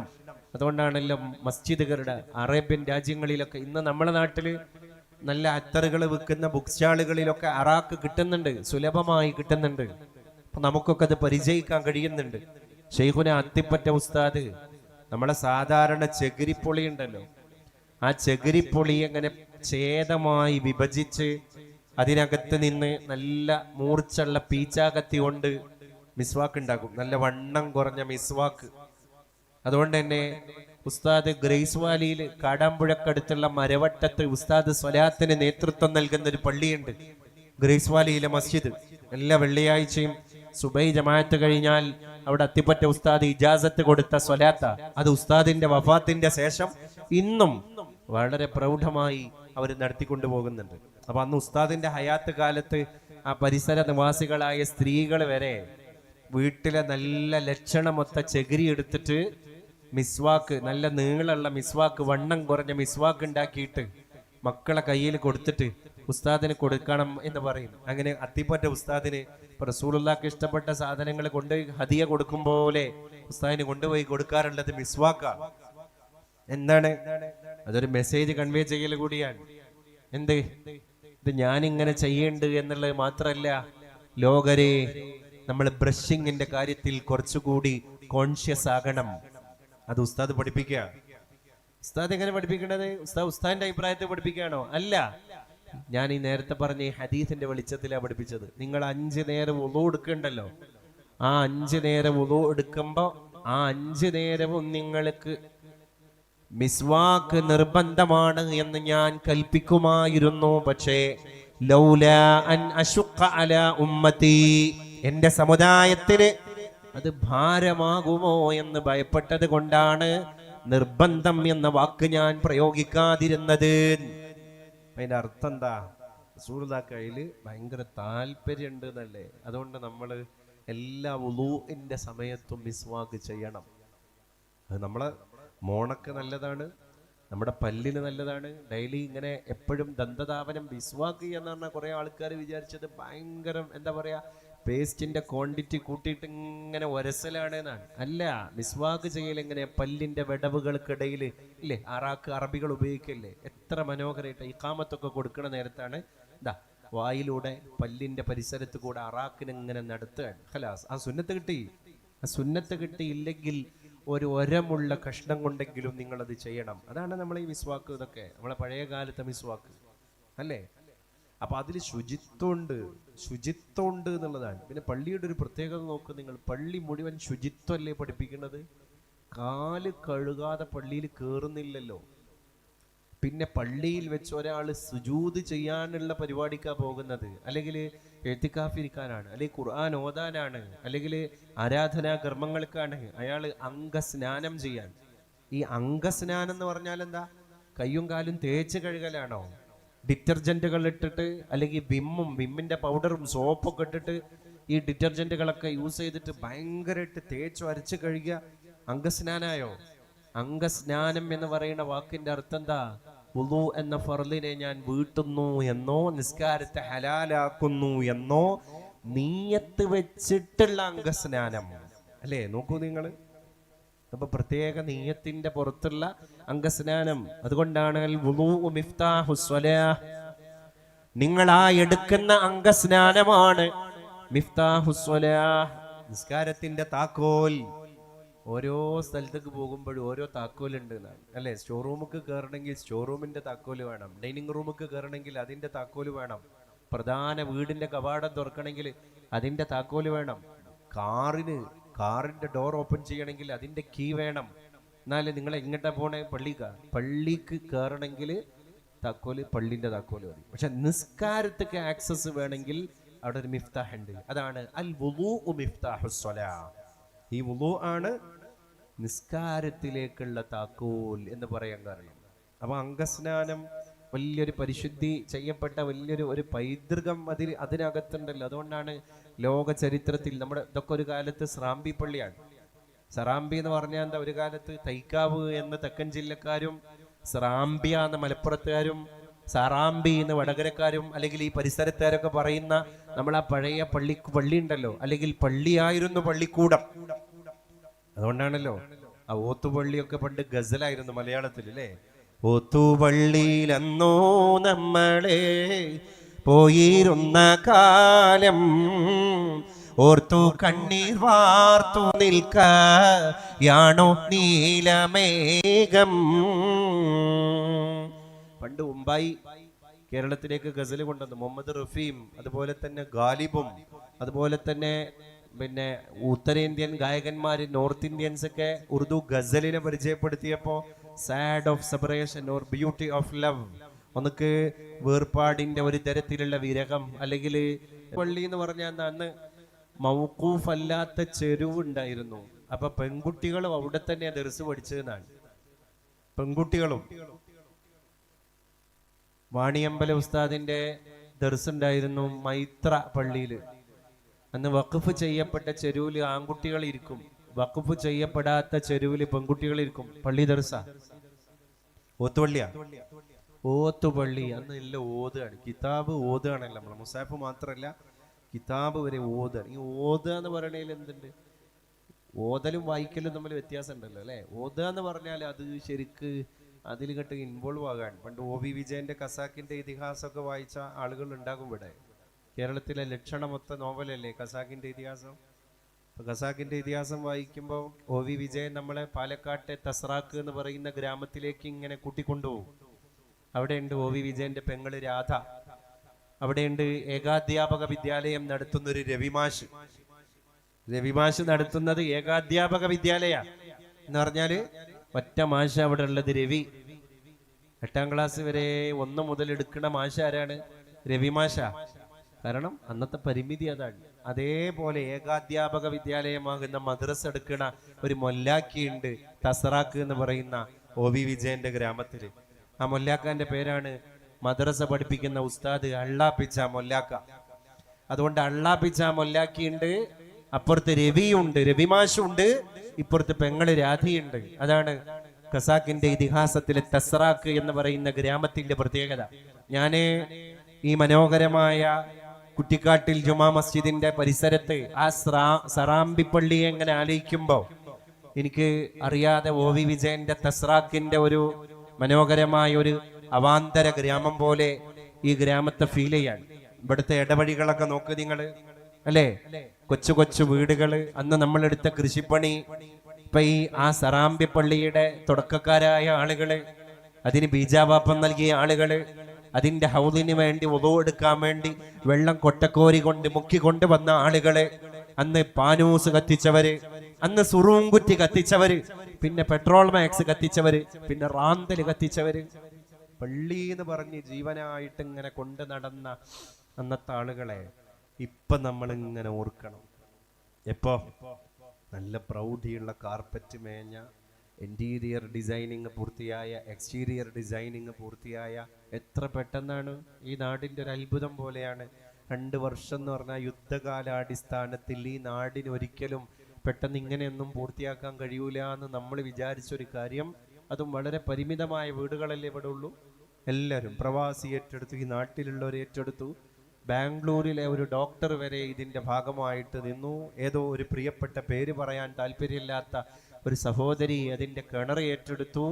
അങ്ങനെ അതിൻ്റെ കുബ്ബ, അതുമായി ബന്ധപ്പെട്ടത്, ഇങ്ങനെ ഓരോരുത്തരും ഓരോ കൈവഴികളായിട്ട് മൈക്രോ ഫിനാൻസിങ്ങിലൂടെ, അല്ലേ? ഇതൊരു അത്ഭുതമല്ലേ? നമ്മളൊന്ന് ആലോചിച്ച് നോക്ക്. പെട്ടെന്ന് ഒരു അറബി ഫണ്ട് ചെയ്ത് ഫണ്ട് റൈസിങ് നടത്തിക്കാണ്ട്, അല്ലെങ്കിൽ ഞാനത് ഏറ്റെടുത്തു എന്ന് പറഞ്ഞാണ്ട് ഏതെങ്കിലും ഒരു മില്യണർ വന്നിട്ട് നമ്മളെ ഏറ്റെടുത്തിട്ടല്ലല്ലോ നമ്മൾ ഈ പള്ളിയെ ഇത്രയും പ്രൗഢമായി നവീകരിച്ചതും അലങ്കരിച്ചതും, ഇതിൻ്റെ റീകൺസ്ട്രക്ഷൻ പ്രവർത്തനങ്ങളെ ഇത്രയും നല്ല അമ്യൂണിറ്റീസോടുകൂടെ കംപ്ലീറ്റ് ചെയ്തതും. എങ്ങനെയാണ്? Will power. അതാണ് ഒരു പണി കഴിഞ്ഞാൽ അടുത്ത പണിക്ക് ഇറങ്ങണം, വെറുതെ ഇരിക്കരുത് നമ്മളെന്നാണ്. അതിന് ഏറ്റവും വലിയ തെളിവ് ഇനി നമ്മളെ ന്യൂ ജൻ കുട്ടികൾക്ക്, നമ്മുടെ ജെൻസി ജനറേഷന്, നമ്മുടെ ആൽഫ ബീറ്റ ജനറേഷൻ പ്രൊഡക്റ്റുകളായ നമ്മുടെ ഇൻസ്റ്റാ കമ്മ്യൂണിറ്റിക്ക് നമ്മളിങ്ങനെ പറഞ്ഞു കൊടുക്കണം, മക്കളെ, നമ്മൾ നനഞ്ഞിറങ്ങിയാൽ കുളിച്ച് കയറണം. എന്തിനാ കാരണന്മാർ അങ്ങനെ ഒരു ചൊല്ല് തന്നത്? നനഞ്ഞിറങ്ങിയോ?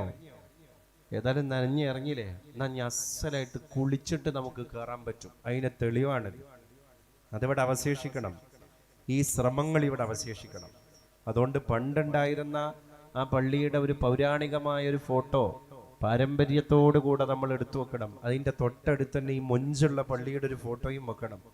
എത്ര പൗരാണികമായിട്ടുള്ള ഫോട്ടോ കിട്ടുമോ അത്രയും പൗരാണികമായിട്ടുള്ള ഫോട്ടോകൾ ഒരു ഫ്രെയിം വർക്ക് പോലെ കടന്നു വരുന്ന ഭിത്തിയിൽ പ്രദർശിപ്പിക്കപ്പെടണം. എന്തിനറിയോ? അത് വന്ന് ചേർന്ന് പള്ളിയോട് കൂടെ ഓരം പറ്റി നിൽക്കുന്ന പുതിയ തലമുറയിൽപ്പെട്ട കുട്ടികളുടെ മസ്തകങ്ങളിൽ ഒരുപാട് ചിന്തകളുടെ ആന്തോളനങ്ങൾ ഉണ്ടാക്കും. പഠിച്ചോനെ, ഞങ്ങളൊക്കെ ആരായിരുന്നു?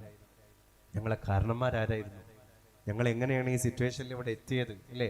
നമ്മൾ ഇപ്പോഴുള്ള അവസ്ഥ ആലോചിച്ചാൽ മാത്രം മതി നമ്മൾ ആ പള്ളിയിൽ നിന്ന് എണീറ്റ് പോരാതെ വർഷങ്ങളോളം സുജൂദിൽ കിടക്കാൻ. അത്രയും ശുക്ർ ചെയ്യാണ്ട് നമുക്കൊക്കെ, അത്രയും ശുക്ർ ചെയ്യാണ്ട്. കാരണം ഇത് ഇന്ത്യ എന്ന് പറയുന്ന ഇതേ രാജ്യത്ത് തന്നെ ഈ സ്റ്റേറ്റ് വിട്ടിട്ട് വാളയാർ ചെക്ക് പോസ്റ്റ് ഒന്ന് കഴിഞ്ഞിട്ടൊന്ന് പോയി നോക്ക്, അല്ലേ? ആളുകൾക്ക് പള്ളി എന്താണെന്നറിയോ? സംസ്കാരം എന്താണെന്നറിയോ? കൂടിയാടലുകൾ എന്താണെന്നറിയോ? സംസ്കാരം എന്താണെന്നറിയോ? ചേർത്ത് പിടിക്കൽ എന്താണെന്നറിയോ? ഐക്യബോധം എന്താണെന്നറിയോ? ആരാ അതൊക്കെ നമുക്ക് പകർന്നു? ഇത് പെട്ടെന്ന് ആകാശത്തിൽ നിന്ന് പൊട്ടി വീണ ഒരു പൗരബോധമൊന്നല്ല, ഇത് കഷ്ടപ്പെട്ടുണ്ടാക്കിയതാണ്. ഒരു പെട്ടെന്നൊരു നാട്ടിലൊരു വളരുന്നൊരു കുട്ടി സംസ്കൃത ചിത്തനായിട്ടാണ്ട് ജനിച്ചു വീഴോ? ഇല്ല. ആ നാട്ടിൽ അങ്ങനെ ഒരു സംസ്കാരം ഉണ്ടെങ്കിൽ ആ സംസ്കാരത്തിന്റെ അസ്ഥിത്തറ ഇട്ടത് എത്രയോ നൂറ്റാണ്ടുകൾക്ക് മുമ്പായിരിക്കും. അങ്ങനെ അങ്ങനെ അങ്ങനെ അങ്ങനെ താവഴിയായിട്ടാണ് ഒരു പ്രൗഢിയുള്ള സംസ്കാരം ലോകത്ത് വിളങ്ങി നിൽക്കുന്നത്. അതുകൊണ്ട് ചരിത്രം പഠിക്കണം എന്ന് പറയണ അതിനാ. നമ്മളെ കുട്ടികൾ വായിക്കണം എന്ന് പറയുന്നത് അതിനാണ്. ഖുർആൻ തന്നെ പറഞ്ഞ എന്താ? ഈ പള്ളിയിൽ പാരായണം ചെയ്യുന്ന ഏറ്റവും വലിയ വേദഗ്രന്ഥല്ലേ ഖുർആൻ. ആദ്യം ഖുർആൻ പ്രയോഗിക്കണ വാക്കേതാണ്? വായിക്കണം.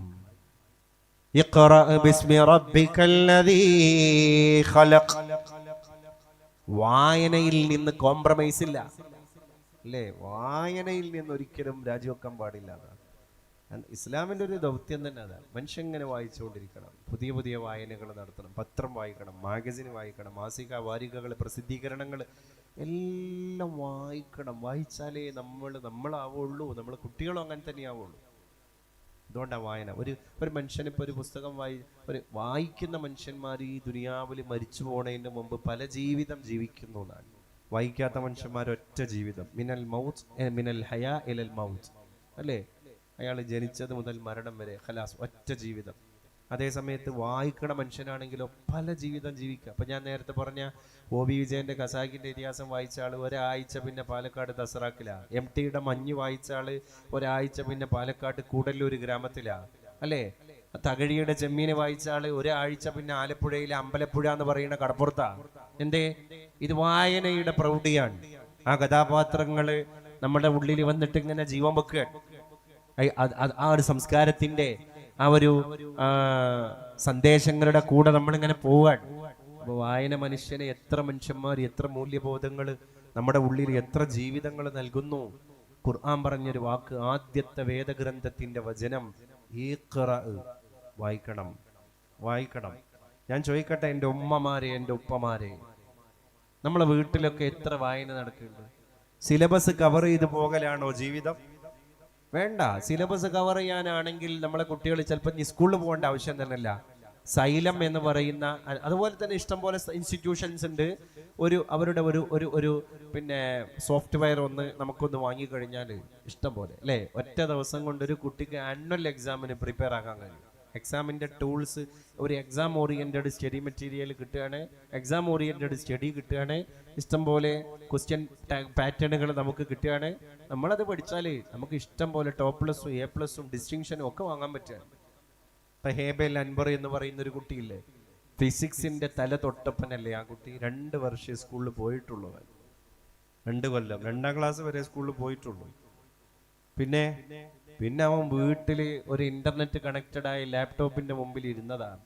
പക്ഷെ അവൻ ഫോക്കസ് ചെയ്തത് നമ്മളെ കുട്ടികൾ ഇങ്ങനെ പോണ മാതിരി ഫ്രീ ഫയറോ മറ്റുള്ള കൊലയാളി ഗെയിമുകളോ അല്ലെങ്കിൽ നേരം കൊല്ലുന്ന മറ്റുള്ള എന്റർടൈൻമെന്റുകളോ ഒന്നും അല്ല. അവനൊരു ചോദന ഉണ്ടായിരുന്നു, അവനൊരു വിഷനും മിഷനും ഉണ്ടായിരുന്നു. അവന്റെ മോട്ടീവ്, അവന്റെ പാഷൻ അത് ഫിസിക്സ് ആയിരുന്നു. അതങ്ങനെ പഠിച്ച് ഇപ്പോൾ അവന് ഒരു സദസ്സിൽ പോയിട്ട് വലിയ വലിയ ഉദ്യോഗസ്ഥരുടെ മുമ്പിൽ വന്നിട്ട് ആ കൊച്ചു പൈതല് ഒരു കോഡ്ലെസ് മൈക്കെടുത്ത് സംസാരിക്കുന്ന സംസാരങ്ങള് അത്യാവശ്യം ആ മേഖലയിലുള്ള വിദഗ്ധനും വിശാരദനുമായ ആൾക്ക് മാത്രമാണ് ക്യാച്ച് ചെയ്യാൻ പറ്റുന്നത്. എന്തേ? അവൻ വളർന്നു. ഞാൻ പറഞ്ഞുകൊണ്ടുവരുന്നത് എന്താണ്? ഇന്ന് നമ്മളെ കുട്ടിയുടെ മുമ്പിൽ സാങ്കേതിക വിദ്യകൾ ഇങ്ങനെ ക്യൂ നിൽക്കുന്ന ഒരു കാലാണ്. എല്ലാത്തിനും ഇന്ന് സംവിധാനങ്ങളുണ്ട്. എല്ലാത്തിനും സംവിധാനമുള്ള ഈ പുതിയ കാലത്തിന്റെ മുറ്റത്ത് നമ്മൾ തിരിച്ചറിവോടുകൂടെ ലോകത്തെ കാണുക, കണ്ടെത്തുക, ആ കണ്ടറിവോടുകൂടെ വളരാൻ നമ്മളെ മക്കളെ പ്രാപ്തരാക്കുക. അപ്പൊ മസ്ജിദ് നൽകുന്ന കണ്ടറിവ് എന്താണ്? ഞാൻ നേരത്തെ പറഞ്ഞല്ലോ, അയാൾ ആ ഐസൊലേഷൻ ബ്രേക്ക് ചെയ്ത് ഞാൻ ഒറ്റക്ക് നിസ്കരിക്കണില്ല, ഞാൻ ജമാഅത്ത് നിസ്കാരത്തിൽ ജോയിൻ ചെയ്യാണെന്നും പറഞ്ഞിട്ട് അയാൾ വീട്ടിൽ നിന്ന് ഇറങ്ങണം. ആ ഇറക്കം ഒരു പുണ്യമാണ്. അപ്പോഴാണ് അയാള് പ്രിയപ്പെട്ട കൃഷ്ണേട്ടനെ കണ്ടത്. അയാളെ കണ്ടിട്ട് കുറെ കാലമായി. ഇപ്പുറത്ത് ഇബ്രാഹിക്കാനെ കണ്ടത്, അദ്ദേഹത്തെ കണ്ടിട്ടും കുറെ കാലമായി. അപ്പൊ ബന്ധങ്ങളൊക്കെ ഒന്ന് പുതുക്കാൻ, വീട്ടിൽ നിന്നൊന്ന് പുറത്തേക്ക് ഇറങ്ങാൻ ജമാഅത്ത് നിസ്കാരം ഒരു കാരണമായി എന്നുള്ളതാണ്. ഇങ്ങനെ നടന്നു പോവാൻ. ആ നടത്തത്തിലൊക്കെ കൂലിയുണ്ട്. അദ്ദേഹത്തിന്റെ ഒരു കാൽപാദം 10 ഹസനത്തുകളെ ഉയർത്തി, അടുത്ത കാലിന്റെ സ്റ്റെപ്പ് 10 സയ്യിഅത്തുകളെ മായ്ച്ചു കളഞ്ഞു. പള്ളിക്ക് എന്നുള്ള നീയത്തിൽ ഒരാൾ വീട്ടിൽ നിന്ന് ഇറങ്ങിയാൽ ഒരു കാൽപാദം നിലത്ത് ചവിട്ടുമ്പോ 10 ഹസനത്തുകൾ ഉയർന്നു. അടുത്ത സ്റ്റെപ്പ് ചവിട്ടുമ്പോ 10 സയ്യിഅത്ത്, 10 തിന്മകള് എറൈസ് ചെയ്യപ്പെട്ടു, മായ്ച്ചു കളഞ്ഞു അല്ലേ? മാത്രല്ല, നമ്മൾ എത്ര മൺതരികളെ നമ്മുടെ പാതുകം കൊണ്ട് ചവിട്ടിയോ അത്രയും മൺതരികൾ നമുക്ക് വേണ്ടി പൊറുക്കലിനെ തേടുകയാണ്. ലോകത്ത് ഓരോ റിസ്കിനും അതിൻ്റെതായ അനന്തരഫലമുണ്ട് എന്നുള്ളതാണ്. അത് ഇസ്ലാമിന്റെ ഏറ്റവും വലിയ പ്രത്യേകതയാണ്. ഇപ്പൊ തഹജ്ജുദ് എന്ന നമസ്കാരത്തിന്റെ റിസ്ക് അള്ളാഹു കാണുന്നുണ്ട്. അതെപ്പോഴാ? രാത്രി എല്ലാവരും കട്ടിക്കരിമ്പടം പുതച്ച് കൂർക്കം വലിച്ച് ഉറങ്ങുന്ന സമയത്താണ് തഹജ്ജുദ് നിസ്കാരം. തഹജ്ജുദ് നിസ്കാരം എന്ന് പറയുന്നത് നിസ്കാരത്തിന്റെ രൂപത്തിലുള്ള ഒരു വ്യതിയാനം കൊണ്ടാണോ അത് ഭയങ്കര പ്രൗഢിയുള്ള ഒരു നിസ്കാരമായത്? അല്ല, അത് നമ്മൾ ളുഹറിന്റെ മുമ്പ് നിസ്കരിക്കുന്ന 2 റക്അത്ത് പോലെ, അല്ലെങ്കിൽ ളുഹറിന്റെ ശേഷം നിസ്കരിക്കുന്ന 2 റക്അത്ത് പോലെയുള്ള ഒരു നിസ്കാരമാണ്.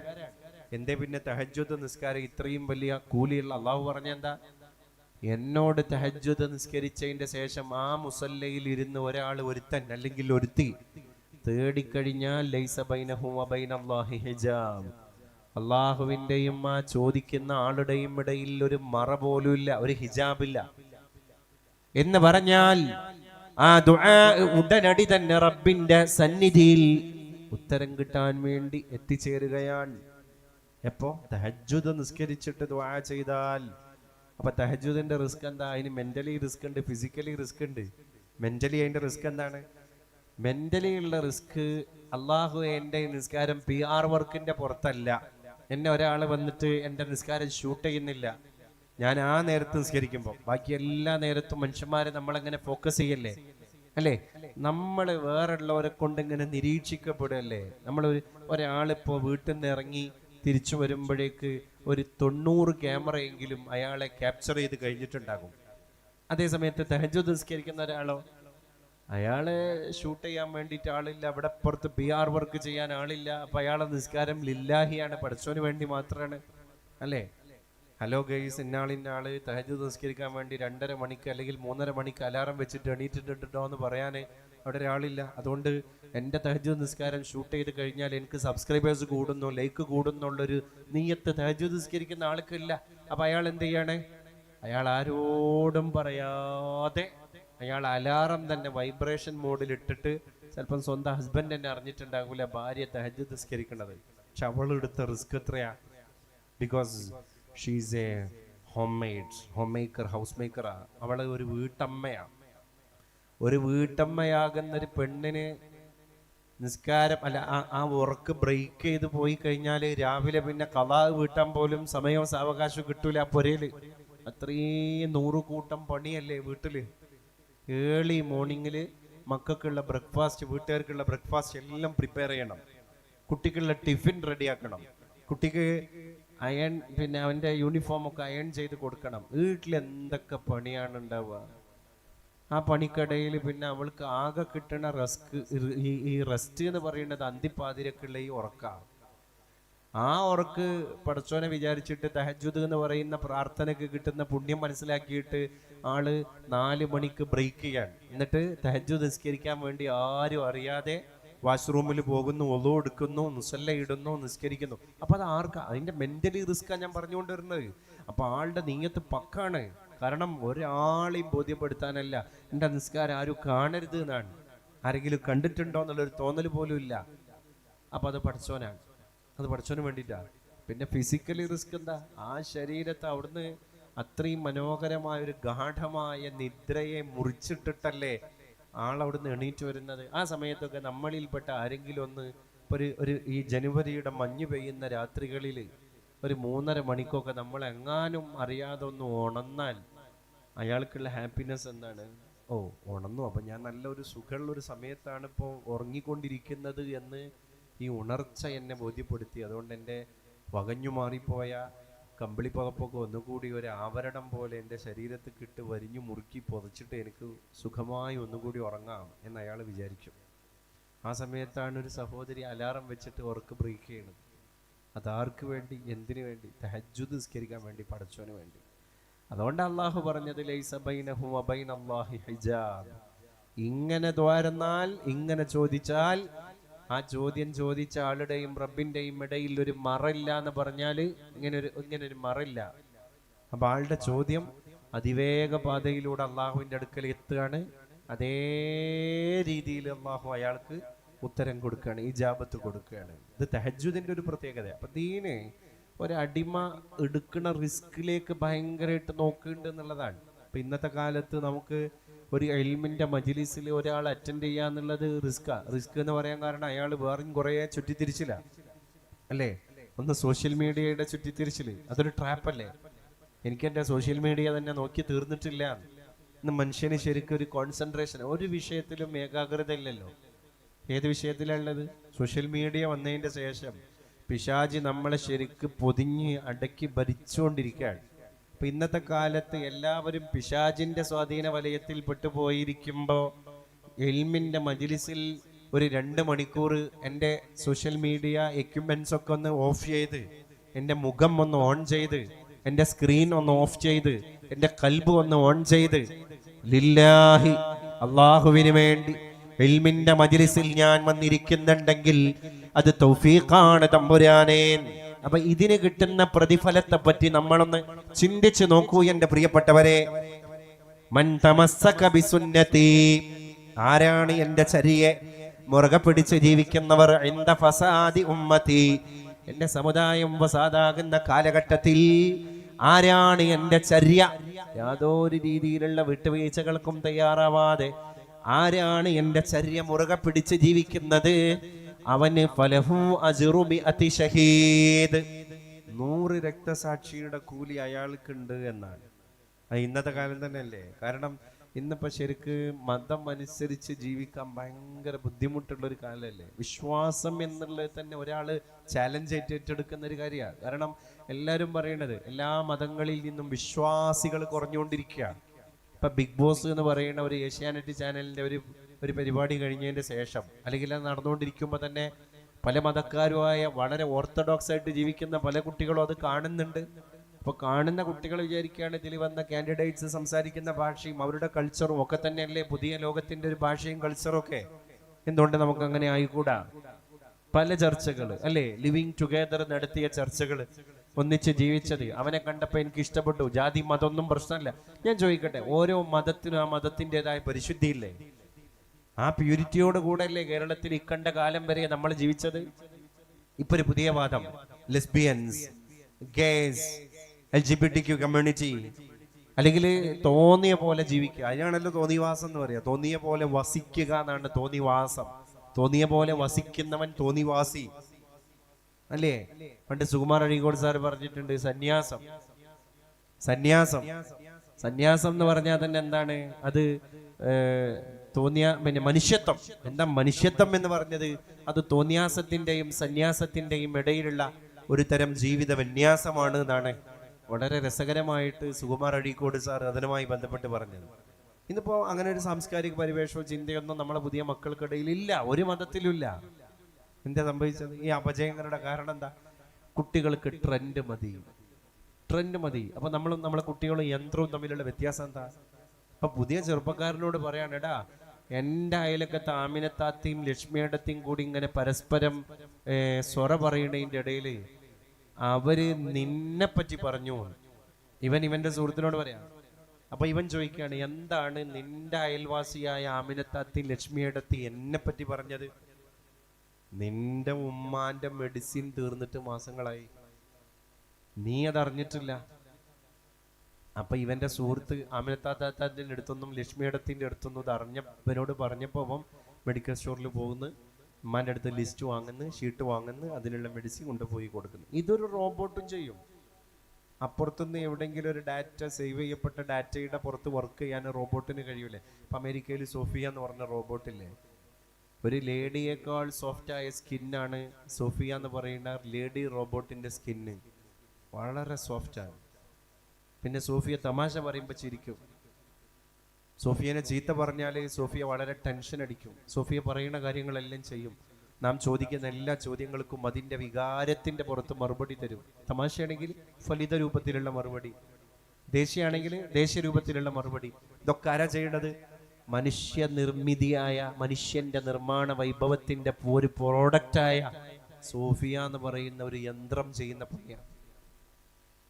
അതേ പണി നമ്മളെ വീട്ടിൽ നമ്മളെ മക്കൾ ആരോ കമാൻഡ് പറയുന്നതിന്റെ പുറത്ത് ഉമ്മാക്ക് മെഡിസിൻ വാങ്ങി കൊടുക്കുമ്പോൾ അതിപ്പോ ഒരു റോബോട്ടും ചെയ്യൂലേ, അല്ലേ? ഇവിടെയാണ് വികാരവും യന്ത്രവും തമ്മിലുള്ള വ്യത്യാസം. യന്ത്രത്തിന് വികാരമല്ല, യന്ത്രത്തിനുള്ളത് സേവ് ചെയ്ത് കൊടുത്ത ഡാറ്റ മാത്രമാണ്. ആ ഡാറ്റ ഫ്ലോപ്പായോ യന്ത്രം ഫ്ലോപ്പായി. ചൈനയില് ഒരു റോബോട്ടിന്റെ അടി കിട്ടിയിട്ട് ഒരു എഞ്ചിനീയർ മരിച്ചു. പുതിയ വാർത്തയാണ്.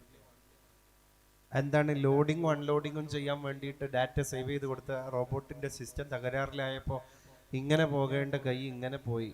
അത് അപ്പുറത്തുണ്ടായിരുന്ന എഞ്ചിനീയർ തലച്ചോറിനാണ് കൊണ്ടത്. നേരെ മർമ്മത്ത് കൊണ്ടു, അയാൾ മരിച്ചു.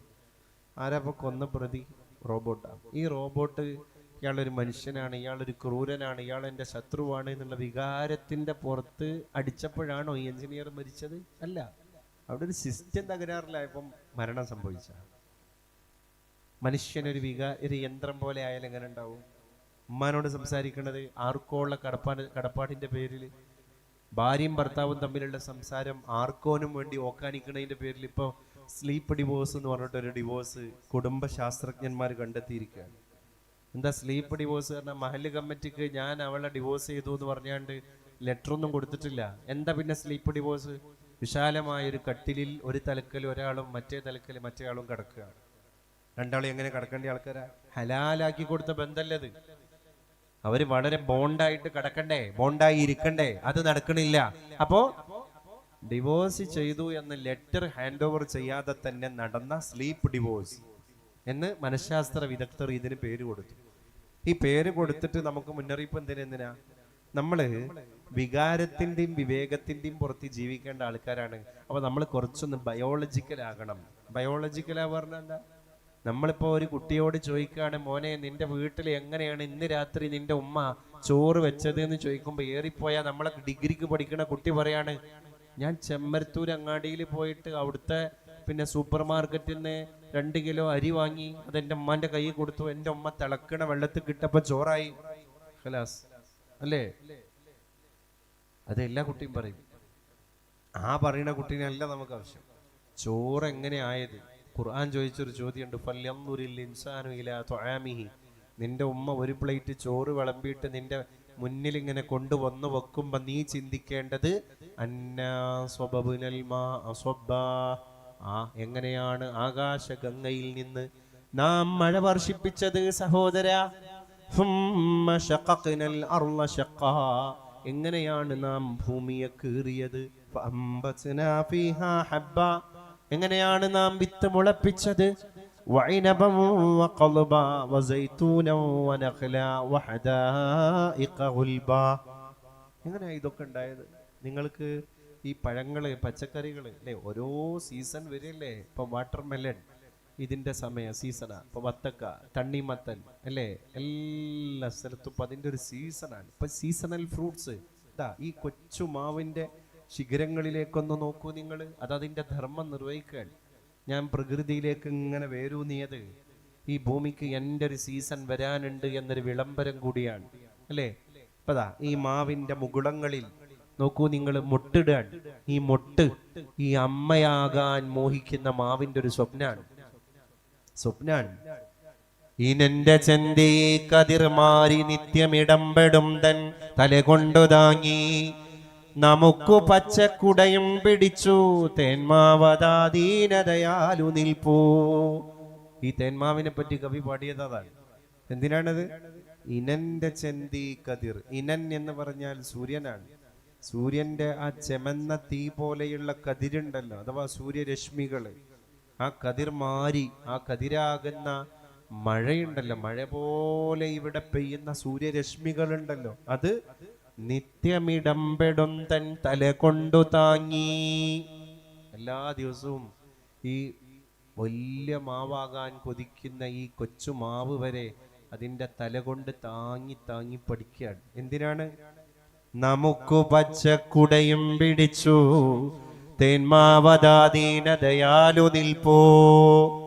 ഒരു ക്രിക്കറ്റ് കളി കഴിഞ്ഞിട്ട്, ഫുട്ബോൾ കളി കഴിഞ്ഞിട്ട് ഈ ഭാവിയിലെ മുത്തശ്ശി മാവാകാൻ പോകുന്ന ഈ വടവൃക്ഷത്തിന്റെ ചോട്ടില് നമ്മളെ കുഞ്ഞു മക്കൾ വന്നിരിക്കുമ്പോഴേക്ക് അത് അവർക്കുള്ള പച്ചക്കുടയാവുക. എന്തിനാണ്? ഈ മാവ് പറയാണ്, ദൈവമേ ഞാൻ എൻ്റെ ധർമ്മം നിർവഹിക്കാൻ, എൻ്റെ മൂർധാവിൽ ഞാൻ വെയിൽ ഏറ്റുവാങ്ങണത് എൻ്റെ ചോട്ടിൽ വന്നിരിക്കുന്ന മനുഷ്യ കുട്ടികൾക്ക് തണലാവാൻ വേണ്ടിയാണ്. അതുകൊണ്ടാണ് ഞാൻ എൻ്റെ മൂർധാവിൽ വെയിൽ വാങ്ങണത്. ഇതുപോലെ നമ്മൾ പ്രകൃതിയിലെ എല്ലാ ജീവജാലങ്ങളും ആ നിർഭം നിർവഹിച്ചുകൊണ്ടിരിക്കുക. ഒരു മാവ് മാത്രമാണോ? അല്ല, മണ്ണിര എന്ന് പറഞ്ഞ സാധനമുണ്ട്. ഇപ്പം ഈ കഴിഞ്ഞ December 5 world international soil day ആയിരുന്നു, മണ്ണ് ദിനായിരുന്നു. ഇപ്പം ഈ ഭാഗത്തൊക്കെ ഉള്ള മണ്ണിന് പല പ്രത്യേകതകളാണ്. എക്കൽ മണ്ണ്, ചെമ്മണ്ണ്, വനമണ്ണ്, മലയോര മണ്ണ്, ബ്ലാക്ക് കോട്ടൺ സോയിൽ, പശ്ചിമരാശി മണ്ണ്. കേരളത്തിൽ വളക്കൂറുള്ള 8 തരം മണ്ണുകളുണ്ട് എന്ന് കാർഷിക വിദഗ്ധരായ ആളുകൾ പറയുന്നുണ്ട്. അപ്പോൾ ഓരോ മണ്ണും ഓരോ രീതിയിലുള്ള പ്രൊഡക്റ്റുകളെയാണ് പ്രൊഡ്യൂസ് ചെയ്തുകൊണ്ടിരിക്കുക. എന്നാൽ ഈ മണ്ണിൽ ജീവിക്കുന്ന സൂക്ഷ്മ ജീവികളെ പറ്റി നമ്മളൊന്ന് ആലോചിച്ച് നോക്കും. ഒരു കൊട്ട മണ്ണെടുത്തു കഴിഞ്ഞാൽ ആ ഒരു കൊട്ട മണ്ണിന്റെ ഉള്ളിൽ മാത്രം 10,000 ചില്ലാനം ദൃഷ്ടിഗോചരമല്ലാത്ത സൂക്ഷ്മജീവികളുണ്ട് എന്ന് ശാസ്ത്രം പറയാം. ഈ തൊടിയിൽ നിന്ന് ഒരു കൊട്ട മണ്ണ് മൺവെട്ടി കൊണ്ട് ഒന്ന് കൊത്തിയെടുത്താൽ അതിൻ്റെ ഉള്ളിൽ ലബോറട്ടറികളിൽ മാത്രം കണ്ടെത്താൻ സാധിക്കുന്ന സൂക്ഷ്മജീവികൾ ആയിരക്കണക്കിനാണ്. അവയും മഖ്ലൂക്ക്, അള്ളാഹിന്റെ മഖ്ലൂക്കാണ്. നമ്മളെ പോലെ ഇവിടുത്തെ ഓക്സിജൻ ശ്വസിച്ച് ഇവിടുത്തെ പോഷകങ്ങളെ ഭുജിച്ച് ജീവിക്കുന്ന കക്ഷികളാണ്. മണ്ണിര മാത്രം അതിങ്ങനെയാണ് നടക്കുക, ജീവിക്കുക അല്ലേ? അതിന്റെ സഞ്ചാരം എങ്ങനെയാണ്? എന്താണ് ഇത് ചെയ്യണത്? അത് ഭൂമിയുടെ അടിത്തട്ടിലുള്ള മണ്ണിനെ പുറത്തേക്കാക്കുന്നു, മുകളിലുള്ള മണ്ണിനെ അടിയിലേക്കാക്കുന്നു. എന്തിനാണ്? നമ്മൾ വർഷക്കാലം വരുമ്പോൾ, ഈ കൃഷിപ്പണിന്റെ സമയം വരുമ്പോൾ, ഈ തോട്ടം കിളക്കണ പണി മണ്ണിര സർവദാ ചെയ്തുകൊണ്ടിരിക്കുകയാണ്. അതുകൊണ്ട് ശാസ്ത്ര സമൂഹം പറയാണ്, മണ്ണിര മാത്രം ഹെക്ടർ കണക്കിന് മണ്ണിനെ ഒരു കൊല്ലം കൊണ്ട് കളക്കുന്നുണ്ട് എന്നാണ്.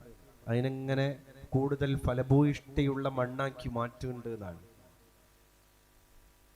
മണ്ണും നമ്മളും തമ്മിൽ വലിയൊരു ബന്ധമുണ്ട് എന്നുള്ളത് മസ്ജിദ് പോലും നമ്മളെ പഠിപ്പിക്കുന്നുണ്ട്. മദീനയുടെ പള്ളിയുടെ ഉൾഭാഗം മണ്ണായിരുന്നു, മണല്. സഹാബത്ത് ഇങ്ങനെ സുജൂദ് ചെയ്യുമ്പോൾ ഇന്നത്തെ പോലെ ഗ്രാനൈറ്റോ മൊസൈക്കോ ടൈലോ കാർപ്പറ്റോ ഒന്നുമില്ലല്ലോ. പച്ച പഞ്ചാര മണലിൽ അവർ അവരുടെ നെറ്റിത്തടം വെക്കുന്നു, സുജൂദിൽ നിന്ന് എണീക്കുന്നു. അപ്പോൾ സഹാബത്തിനോട് നിബിധങ്ങൾ പഠിപ്പിക്കുകയാണ്, ഈ സുജൂദിൽ പറ്റിപ്പിടിച്ച മണ്ണിന്റെ പൊടി പടലങ്ങളുണ്ടല്ലോ, ഈ മണ്ണിന്റെ ശകലങ്ങളുണ്ടല്ലോ, അതൊരു പുതിയ ചിന്ത നിങ്ങൾക്ക് നൽകുന്നുണ്ട്. ഇപ്പോഴും ഫിഖഹിന്റെ കിതാബിൽ കാണാം, പണ്ഡിതന്മാർ പറയുന്നു, നമ്മളും എവിടെയെങ്കിലും ഒന്ന് സുജൂദ് ചെയ്ത് കുറച്ച് പൊടിയോ മൺതരിയോ നമ്മളെ ഈ നെറ്റിത്തടത്തിൽ പറ്റിപ്പിടിച്ചാൽ അത് അപ്പം തന്നെ തട്ടിക്കളയാതെ കുറച്ച് നേരത്തേക്ക് അങ്ങനെ വെച്ചിരിക്കൽ പുണ്യാണ്. എന്തിനാണത്? വലിയൊരു ബോധം തരുന്നുണ്ട്. എപ്പോഴാണ് ഞാൻ റോസ് പൗഡർ ഇട്ട് മിനുക്കണ, അല്ലെങ്കിൽ ഞാൻ എപ്പോഴും സ്ക്രബ് ചെയ്യുന്ന, ഞാൻ ഫേഷ്യൽ ചെയ്യുന്ന, അല്ലെങ്കിൽ ബ്യൂട്ടീഷ്യനെ കൊണ്ട് ചെയ്യിപ്പിക്കുന്ന, അതിനുവേണ്ടി 10,000 ഞാൻ ചെലവിടുന്ന എൻ്റെ ഈ പവിത്രമായ സോഫ്റ്റ് സ്കിന്നുള്ള എൻ്റെ ഫേസ്, ആ ഫേസിന്റെ ഏറ്റവും പ്രധാനപ്പെട്ട ഭാഗമാണല്ലോ നെറ്റിത്തടം. ആ നെറ്റിത്തടത്തിൽ മണ്ണ്, ഞാൻ ചവിട്ടി മെതിച്ച് നടക്കുന്ന മണ്ണ് പുരണ്ടത് എപ്പോഴാണ്? ഞാൻ ചെറിയവനാണ്, ദൈവം തമ്പുരാനെ നീയാണ് വലിയവൻ എന്ന് പടച്ചോനോട് പറഞ്ഞ സുജൂദ് ചെയ്തപ്പോഴാണ്. സുബ്ഹാന റബ്ബിയൽ അഅ്ലാ വബിഹംദിഹി, നീയാണ് വലുത് റബ്ബേ. അതുകൊണ്ടാണ് ആ മണ്ണിനെ തട്ടാതെ കുറച്ചു നേരം വെക്കല് പുണ്യാണെന്ന് പറഞ്ഞത്. എന്തിന്? നിസ്കാരത്തിന്റെ സുജൂദ് പോലും നമ്മളെ മാറ്റിയെടുക്കാനുള്ളതാണ്. അഖറബു മാ യകൂനു ഇലയ്യൽ അബ്ദു ഫഹുവ സാജിദ്. അല്ലാഹു പറയുന്നു, എൻ്റെ അടിമ, എൻ്റെ ദാസൻ, എൻ്റെ ദൂതൻ, എൻ്റെ അടിമ, എൻ്റെ മനുഷ്യൻ, ഞാൻ ഈ ഭൂമിയിലേക്ക് പറഞ്ഞയച്ച എൻ്റെ അടിമ, യജമാനനായ എന്നോട് ഏറ്റവും അടുത്ത് കിടക്കുന്ന സന്ദർഭം എപ്പോഴാണ്? ഫഹുവ സാജിദ്, അവൻ സാഷ്ടാംഗം ചെയ്യുമ്പോഴാണ്. ഈ സാഷ്ടാംഗം ചെയ്യുമ്പോഴുള്ള പ്രത്യേകത എന്താ? നമ്മൾ ഏറ്റവും പവിത്രമായ അവയവത്തെ നമ്മൾ മണ്ണ് കൊണ്ടുപോയി വെക്കുകയാണല്ലോ, അല്ലെങ്കിൽ തറയിൽ കൊണ്ടുപോയി വെക്കുകയാണല്ലോ. അതല്ലേ സാഷ്ടാംഗം? സാഷ്ടാംഗം എന്ന് പറഞ്ഞാൽ എന്താ? സാഷ്ടാംഗം അല്ലേ? അല്ലെങ്കിൽ ശിരസ് നമിക്കുക. ശിരസ് നമിക്കുക. നമിക്കുക എന്ന് പറഞ്ഞാൽ ഹൈന്ദവ ഭാഷയിൽ നമോ വാഗം എന്നൊരു വാക്ക് തന്നെയുണ്ട്. നമ്രം എന്ന് സംസ്കൃതത്തിൽ പറഞ്ഞാൽ നമിച്ചത് എന്നാണ്. കമ്പ്രം എന്ന് പറഞ്ഞാൽ കാമിച്ചത് എന്നതുപോലെ നമിച്ചത്. നമ്രശീർഷരായി മുന്നിൽ നിൽപ്പൂ കമ്പ്ര നക്ഷത്ര കന്യകൾ എന്ന് ഈ രണ്ട് വാക്ക് ഉപയോഗിച്ചിട്ട് ONV കുറുപ്പ് ഒരു കവിത എഴുതിയിട്ടുണ്ട്. നമ്മൾ നമ്രശിരസ്കരാകാണ് പടച്ചോന്റെ മുമ്പിൽ. അതാണ് സുജൂദ്. സുജൂദിന് വേറെയും ആരോഗ്യവശമുണ്ട്. നമ്മൾ യോഗയിൽ ശീർഷാസനം പോലെയാണ് സുജൂദ് എന്നാണ്. യോഗയിലെ ശീർഷാസനത്തിന്റെ പ്രത്യേകത എന്താ? യോഗയിൽ ഒരുപാട് ആസനങ്ങളുണ്ട്. ശീർഷാസനം, ശിരസ് താഴെയാണ്, ഉടല് മുകളിലാണ്. എന്തിനാണ്? നമ്മുടെ ഈ ഹൃദയത്തിൽ നിന്ന് നേരെ തിരിച്ച് തലച്ചോറിലേക്ക് ബ്ലഡ് പമ്പ് ചെയ്യാൻ വേണ്ടിയിട്ടാണ്. ചില ആളുകൾ പറയില്ലേ മുജെ ചക്കർ ലഗാത്ത ഹേ, എനിക്കിങ്ങനെ എന്തോ ഒരു ബാലൻസ് നഷ്ടപ്പെടുന്നുണ്ട്, തല കറങ്ങുന്നുണ്ട്. ഈ തലവേദന കൊണ്ടോ മറ്റോ കറങ്ങുകയാണെങ്കിൽ ഇത് കൃത്യമായ ബ്ലഡ് സർക്കുലേഷൻ തലച്ചോറിലേക്ക് എത്താത്തത് കൊണ്ടാണ്. അപ്പം അയാളെ നേരെ കിടത്തണം എന്ന് പറയും ഡോക്ടർമാർ. നേരെ കിടത്തുമ്പോൾ എന്താണ്, അയാളെ തല ഇങ്ങനെ ഉച്ചസ്ഥായിയിൽ നിൽക്കല്ലേ, അപ്പം ആ തലയിലേക്ക് ബ്ലഡ് കയറണമെങ്കിൽ കുറച്ചുകൂടി നല്ലത് തല താഴേക്ക് കാല് മുകളിലേക്ക് ആക്കിയിട്ട് കിടക്കുക. അതിനാണ് അധോമുഖ ശയനം എന്ന് പറയാം. അധോമുഖ ശയനം, മുഖം താഴെയാണ്, തല താഴെയാണ്, കാല് മുകളിലാണ്. ഇത് നിസ്കാരത്തിന്റെ സുജൂദല്ലേ? ഈ ശീർഷാസനം എന്ന് പറയുന്ന എക്സസൈസ് സുജൂദ്. ആ അങ്ങനെയുള്ള കിടത്തത്തിലാണ് ഹൃദയത്തിൽ നിന്ന് തലച്ചോറിലേക്ക് ബ്ലഡ് സർക്കുലേറ്റ് ചെയ്യപ്പെടുന്നത്, പമ്പ് ചെയ്യപ്പെടുന്നത്. എന്നിട്ട് അല്ലാഹുവിന്റെ ഹബീബ് പറയാണ്, നിങ്ങൾ ഒറ്റക്ക് നിസ്കരിക്കുന്ന സുന്നത്തായ നിസ്കാരത്തിൽ സുജൂദ് എത്ര നിങ്ങൾക്ക് ദീർഘിപ്പിക്കാൻ കഴിയുമോ അത്രയും നിങ്ങൾ ദീർഘിപ്പിക്കുക. അതുകൊണ്ട് സുജൂദിൽ ചൊല്ലേണ്ട അല്ലെങ്കിൽ ചൊല്ലുന്ന വളരെ മനോഹരമായ ദിക്റുകൾ ഉണ്ടല്ലോ. സുബ്ഹാന റബ്ബിയൽ അഅ്ല വബിഹംദിഹി എന്നതിന്റെ പുറമെ ഫതുൽ മഈൻ പോലെയുള്ള ഫിഖഹിന്റെ കിതാബിൽ ദീർഘമായ ദിക്റുകൾ അല്ലാഹുവിന്റെ ഹബീബ് പഠിപ്പിച്ച ദിക്റുകൾ സുജൂദിൽ അല്ലേ? സുജൂദിൽ അറബി ഭാഷയിൽ ഇരുന്നിട്ട് നമുക്ക് പറയാനുള്ള എല്ലാ കാര്യവും പടച്ചവനോട് പറയാം. അത് സുജൂദാൻ. സുജൂദിന് ആരോഗ്യ വശമുണ്ട്, ആത്മീയ വശമുണ്ട്. അപ്പൊ നമ്മൾ മണ്ണായിട്ട് കണക്ട് ചെയ്യിപ്പിക്കുന്ന സുജൂദാണ്. അതുകൊണ്ട് മസ്ജിദ് നമ്മുടെ മണ്ണുമായി ബന്ധപ്പെടുത്തേണ്ടതാണ്. അലി റളിയല്ലാഹു അൻഹുവിനോട് ഒരാൾ ചോദിച്ചു, ഇമാം അലി തങ്ങളെ, നമ്മൾ ഈ നിസ്കരിക്കുന്ന നിസ്കാരത്തിന്റെ ഒരു റക്അത്തിൽ തന്നെ എന്തിനാണ് പടച്ച തമ്പുരാൻ നമുക്ക് 2 സുജൂദ് തന്നത്? അതേസമയം ഒരു റക്അത്തിൽ ഒരു റുക്കൂ അല്ലേ ഉള്ളൂ, ഒരു ഇഅ്തിദാൽ ഉള്ളൂ, എന്തിനാണ് അള്ളാഹു 2 സുജൂദ് തന്നത്? അലി റളിയല്ലാഹു അൻഹു കൊടുത്ത മറുപടി എന്താണ്? അത് വലിയൊരു ഫിലോസഫിയിൽ കിടക്കുന്നുണ്ട്. എന്താണ്? ഒന്നാമത്തെ സുജൂദ് നിനക്കൊരു പുതിയ ചിന്ത തരികയാണ്. നീ മണ്ണിലേക്കുള്ള മടക്കം എന്നാ മരിച്ചോക്കല്ല, പിന്നെ മനുഷ്യ ഇവിടെ വരുന്നതിന്റെ മുമ്പ് നീ മണ്ണായിരുന്നു. അതുകൊണ്ട് മണ്ണായിരുന്നു എന്ന് നിന്നെ ബോധ്യപ്പെടുത്താനാണ് നിന്റെ ആദ്യത്തെ സുജൂദിലേക്കുള്ള കുമ്പിടൽ, ആദ്യത്തെ സുജൂദിൽ നിന്നുള്ള എണീക്കൽ. പിന്നെ നീ ആ മണ്ണിൽ നിന്ന് മനുഷ്യനായി ദുനിയാവിലേക്ക് വന്നു എന്ന് ഓർമ്മപ്പെടുത്താനാണ്. അതേ റക്അത്തിൽ രണ്ടാമതും ഒരു സുജൂദിലേക്ക് പോകുന്നത് മനുഷ്യനായി ജീവിച്ച നീ ദുനിയാവിൽ നിന്ന് കെട്ടി മണ്ണിലേക്ക് മടങ്ങും, ഖബറിൽ പോയി കിടക്കും എന്ന് ബോധ്യപ്പെടുത്താനാണ്. അതിൽ നിന്നുള്ള വീണ്ടുമുള്ള ഉയരൽ, അത് മണ്ണായി ഖബറിൽ പോയി കിടക്കുന്ന നീ ആ ഖബറിൽ ഇങ്ങനെ കിടക്കല്ലേ ചെയ്യുക. ഖിയാമത്ത് നാൾ എത്തിക്കഴിഞ്ഞാൽ അവിടെ നിന്നൊരു പുനരുജ്ജീവനമുണ്ട്, ബഅ്സ് നുശൂറുണ്ട്. അപ്പൊ വീണ്ടും മഹ്ശറയിൽ നീ എണീറ്റ് വരും എന്ന് ബോധ്യപ്പെടുത്താനാണ്. അപ്പൊ ഒറ്റ റക്അത്തില് ഞാൻ മണ്ണായിരുന്നു, ഞാൻ ദുനിയാവിലെത്തി, ഞാൻ ഖബറിലെത്തി, ഞാൻ മഹ്ശറയിലെത്തി എന്ന് നമ്മളെ ബോധ്യപ്പെടുത്തേണ്ടതാണ്. ഒറ്റ റക്അത്തിലെ സുജൂദ് ഈ 4 സഞ്ചാരം നമ്മളെ ബോധ്യപ്പെടുത്തുന്നുണ്ട്. അള്ളാഹു നമുക്കൊക്കെ ബോധം നൽകി അനുഗ്രഹിക്കട്ടെ എന്ന് പ്രത്യേകമായി ഞാൻ ദുആ ചെയ്യാണ്. പ്രിയപ്പെട്ടവരെ, ഇന്ന് നമുക്ക് കുറച്ച് വൈകിയാണ് തുടങ്ങാൻ കഴിഞ്ഞത്. നാളെ ഷാർപ്പ് 8 മണിക്ക് പ്രസംഗം സ്റ്റാർട്ട് ചെയ്യുന്ന രീതിയിലേക്ക് നിങ്ങളൊക്കെ നേരത്തെ എത്തിച്ചേർന്നാൽ നമുക്കിന്ന് എല്ലാം കൊണ്ടും നല്ലത് അത് തന്നെയല്ലേ. എനിക്കൊരു യാത്രയായിട്ട് ബന്ധപ്പെട്ട് കുറച്ച് നേരത്തെ പോകേണ്ട കാര്യം ഉണ്ടായിരുന്നു. അതുകൊണ്ട് ഞാൻ ഇന്ന് മഗ്രിബിന്റെ മുമ്പ് തന്നെ ഇവിടെ എത്തിയിട്ടുണ്ട്.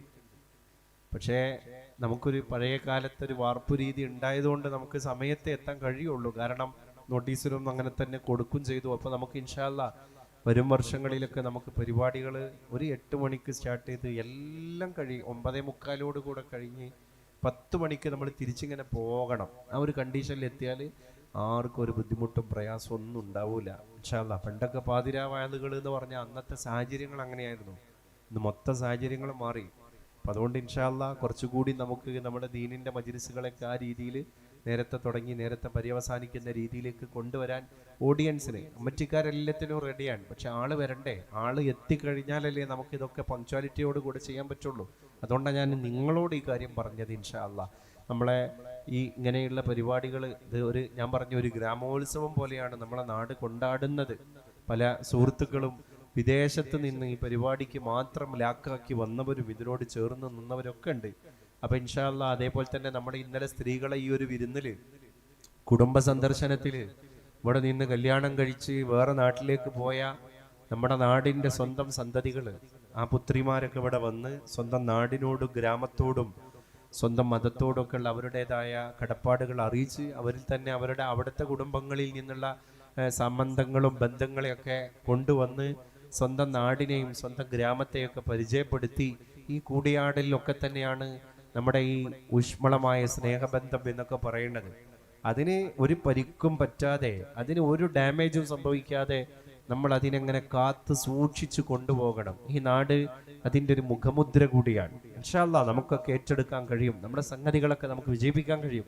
അപ്പോൾ ഇത്രയും പ്രൗഢമായ രീതിയിലുള്ള അറേഞ്ച്മെന്റ്സും ഇതിൻ്റെ ഒരുക്കങ്ങളൊക്കെ ഇതിൻ്റെ പ്രിയപ്പെട്ട ഭാരവാഹികൾക്ക് ഈ നാട്ടിൽ നടത്താൻ കഴിഞ്ഞിട്ടുണ്ട് എങ്കിൽ അതിൻ്റെ പിറകിൽ ഒരുപാട് റിസ്കുകളുണ്ട്. അതിലേറ്റവും പ്രധാനപ്പെട്ട റിസ്ക്കാണ് സാമ്പത്തികമായൊരു റിസ്ക്. അപ്പോൾ ഇൻഷാ അല്ലാഹ് എല്ലാവരും ഈ റജബിൻ്റെ അവസാന യാമങ്ങളിലാണ്. നാളെപ്പം പരിശുദ്ധ റജബിന്റെ രാവാണ്, 27-ാം രാവ്. മറ്റന്നാൾ നോമ്പ. എത്ര പെട്ടെന്ന് അല്ലേ, എത്ര പെട്ടെന്നാണ്. അള്ളാഹിന്റെ ഹബീബ് ഒറ്റ രാത്രി കൊണ്ട് കേറിപ്പോയി ലോകത്തെ മുഴുവൻ കണ്ട് സ്വർഗ നരകങ്ങളെ കണ്ട് 7 ആകാശം കഴിഞ്ഞ് വിട്ടുകടന്ന് ലോകത്തെ എല്ലാ പ്രവാചകന്മാർക്ക് ഇമാമായിട്ട് നിസ്കരിച്ച് ആ രാത്രി തന്നെ തീരും മുമ്പ് തിരിച്ചു വിരിപ്പിലേക്ക് വന്ന പരിശുദ്ധ ഹബീബിനെ തൊട്ടുണർത്തുന്ന അള്ളാഹിന്റെ റസൂലിന് ഖദീജ ബീവിയും പോയി, അബൂ ത്വാലിബും പോയി. തന്റെ പുറത്തുള്ള തുണയും നഷ്ടപ്പെട്ടു, അകത്തുള്ള തുണയും നഷ്ടപ്പെട്ടു. ആമുൽ ഹുസ്ൻ, ദുഃഖത്തിന്റെ വർഷം എന്ന് ചരിത്രം അതിന് പേര് കൊടുത്തു. അപ്പൊ സങ്കടം ഉണ്ടാകുമ്പോഴാണല്ലോ നമ്മൾ റിലാക്സ് കിട്ടാൻ വേണ്ടിയിട്ട് ഒരു ടൂർ പ്ലാൻ ചെയ്യാം. എന്നാ ഓളെ ഒന്ന് ടൂർ കൊണ്ട്, ഓള് ആകെ ഫെഡപ്പായി കിടക്കുകയാണ്.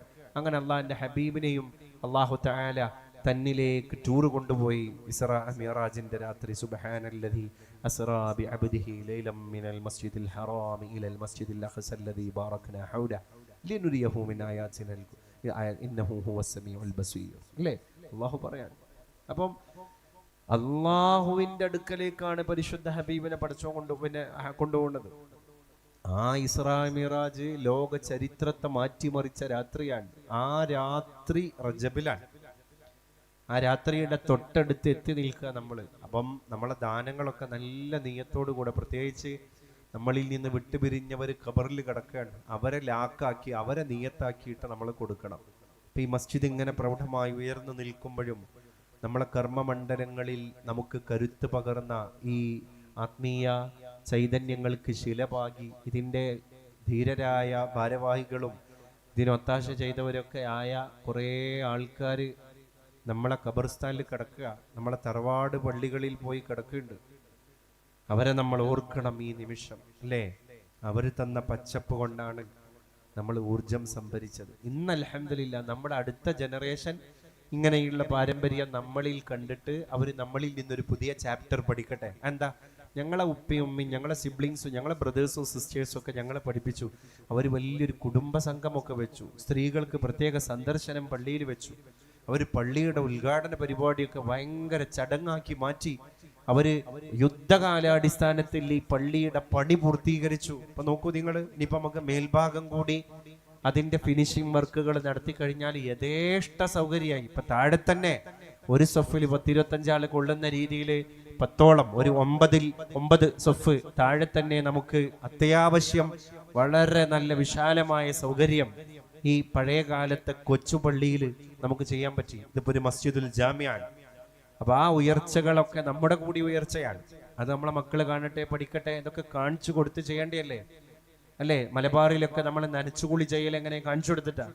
ഞങ്ങളെ മലപ്പുറത്തൊക്കെ പണ്ട് പാറോത്തിന്റെ ഇല പറിച്ചുകൊണ്ട്, അന്നത്തെ ഡിറ്റർജന്റുകളോ അന്ന് വരച്ച് കഴുകാനുള്ള സ്ക്രബ് സാധനങ്ങളൊക്കെ അതാണല്ലോ. അതുകൊണ്ട് പാറോത്തിന്റെ ഇല നല്ല ഒരണ്ടാകുന്ന ഇലയാണ്. ആ ഇല തൊടിയിൽ പോയി പറിച്ചു കൊണ്ടുവന്നിട്ട്, ബ്രൈസ്ഥാനൊക്കെ അറിയാം, ബ്രൈസ്ഥാൻ ശരിക്ക് ബൈ ബർത്ത് ഞങ്ങളെ നാട്ടുകാരനാണല്ലോ. അപ്പോ ഇമ്മരപ്പടി മേപ്പടിയൊക്കെ വരച്ച് കഴുകുക. അപ്പൊ കൊച്ചുകുട്ടി ഇങ്ങനെ ചോദിക്കുകയാണ്, എന്തമ്മ ഒരു പ്രത്യേക ഒരു നനച്ചുകുളിയും ഒരു പ്രത്യേക അടിച്ചു തെളിയും മന്തിത്തിരിയും? അപ്പം കുട്ടിയോട് മറുപടി പറയാൻ, മോനെ നോമ്പ് വരാണ്ട്. ഈ കുട്ടിക്ക് നോമ്പ് എന്ന് പറയുന്നത് ഒരു ഇമോഷനായി മാറുകയാണ്. ഉമ്മാന്റെ ഈ ഒരൊറ്റ രാക്കഥയിൽ നോമ്പൊരു ഇമോഷനാവാൻ. ആ നോമ്പിനെയാണ് നമ്മൾ അതേ ചൈതന്യത്തിൽ ഏറ്റെടുക്കാൻ പോകുന്നത്. അപ്പൊ നമ്മളെ പള്ളിയിൽ പോയി ഇരിക്കുമ്പോൾ നോമ്പിന്റെ ആ ഒരു ചൈതന്യം അങ്ങോട്ട് വരണം നമുക്ക്.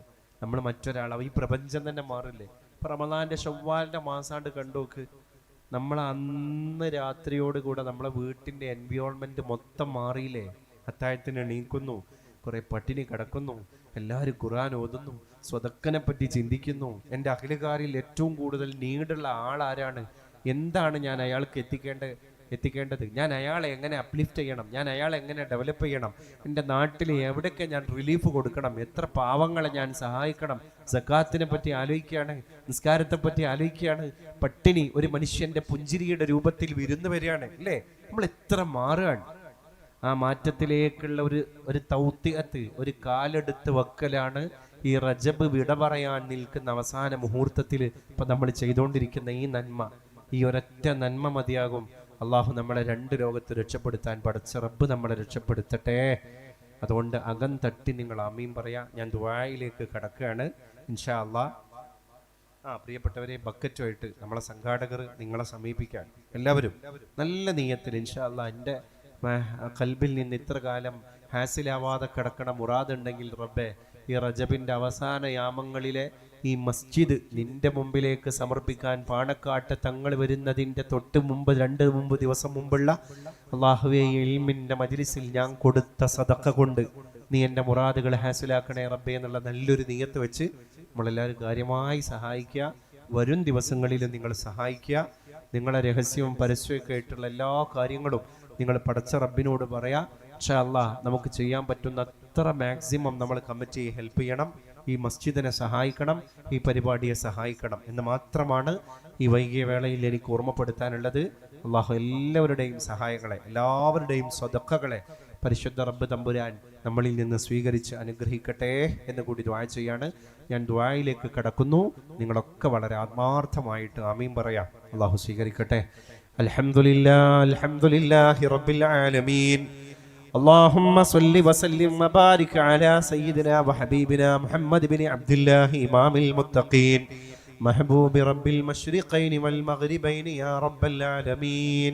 അല്ലാഹുവേ, സാധുക്കളായി ഞങ്ങളുടെ ദുആഇന് നീ ഇജാബത്ത് നൽകണേ അല്ലാഹ്. ഞങ്ങളുടെ വേദനകളെ നീ കണ്ടറിയണേ അല്ലാഹ്. നിന്റെ ദർബാറിലേക്ക് ഞങ്ങൾ ഉയർത്തിയ കൈകളെ തട്ടിക്കളയരുതേ അല്ലാഹ്, തള്ളി മാറ്റരുതേ അല്ലാഹ്. അല്ലാഹുവേ, ഇവിടെ വന്നിരുന്ന ഞങ്ങൾ, ഇവിടെ പറഞ്ഞത്, ഇവിടെ കേട്ടത്, ഇവിടെ ഇരുന്നത്, ഇവിടെ നിന്ന് പിരിയുന്നത്, ഈ മജ്ലിസിൽ ഇത്ര നേരം പങ്കെടുത്തത്, അല്ലാഹുവേ ഞങ്ങളെ മീസാൻ എന്ന തുലാസിന്റെ നന്മയുടെ തട്ടിന് നല്ല കനം കിട്ടുന്ന ഒരു അമലാക്കി മാറ്റണേ അല്ലാഹ്. ഈ ഒറ്റ ഇരുത്തം ഞങ്ങൾക്ക് ആഫിയത്തും ഇസ്സത്തുമുള്ള ദീർഘായുസ്സോടെ ജീവിക്കുവാനും അവസാനം ആഖിബത്ത് നന്നായി മരിക്കുവാനുമുള്ള കാരണമാവണേ അല്ലാഹ്. അല്ലാഹുവേ, ഖബർ ഞങ്ങൾക്ക് വെളിച്ചത്തിന്റെ വീടാകണേ, നേരം പോക്കിന്റെ വീടാകണേ തമ്പുരാനെ. അല്ലാഹുവേ, ഈ മനോഹരമായ മസ്ജിദിനെ ആരൊക്കെയാണോ ഞങ്ങളുടെ പുനർനിർമ്മിച്ച കുറ്റിക്കാട്ടിൽ ജുമാ മസ്ജിദിന് വേണ്ടി എന്തൊക്കെ സഹായം ലോകത്തിൻ്റെ ഏതൊക്കെ ഭാഗത്ത് നിന്ന് ആരൊക്കെ നൽകിയോ റബ്ബേ, ആ സഹായത്തിൻ്റെയൊക്കെ അർഹമായ പ്രതിഫലം ഈ നിമിഷം മുതൽ അവരുടെ ജീവിതകാലത്തും നീ പ്രദർശിപ്പിക്കണേ അല്ലാ. മരണശേഷം ഖബറിലും പ്രദർശിപ്പിച്ചു കൊടുക്കണേ അല്ലാ. നാളെ മഹ്ശറയിലും പ്രദർശിപ്പിച്ചു കൊടുക്കണേ അല്ലാ. അല്ലാഹുവേ, കടം കൊണ്ട് വലയുന്നവരെ കടം വീട്ടാൻ സഹായിക്കണേ തമ്പുരാനെ. ഗർഭിണികൾക്ക് സുഖപ്രസവം കൊടുക്കണേ തമ്പുരാനെ. ഗർഭസ്ഥ ശിശുക്കൾക്ക് വൈകല്യങ്ങളിൽ നിന്ന് മോചനം നൽകണേ തമ്പുരാനെ.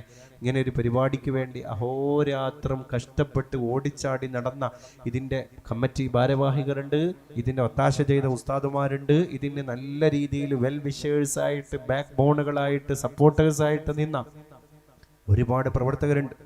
പ്രത്യേകിച്ച് ഞങ്ങളുടെ നാട്ടിലുള്ള യുവാക്കൾ, അല്ലാഹുവേ, ഞങ്ങളുടെ നാട്ടിലുള്ള യുവതികള്, ഞങ്ങളുടെ പ്രിയപ്പെട്ട പ്രവാസികള്, അല്ലാഹുവേ, ഞങ്ങളുടെ പ്രിയപ്പെട്ട സഹോദരങ്ങള്, എല്ലാവർക്കും അർഹമായ പ്രതിഫലം കൊടുക്കണേ അല്ലാ.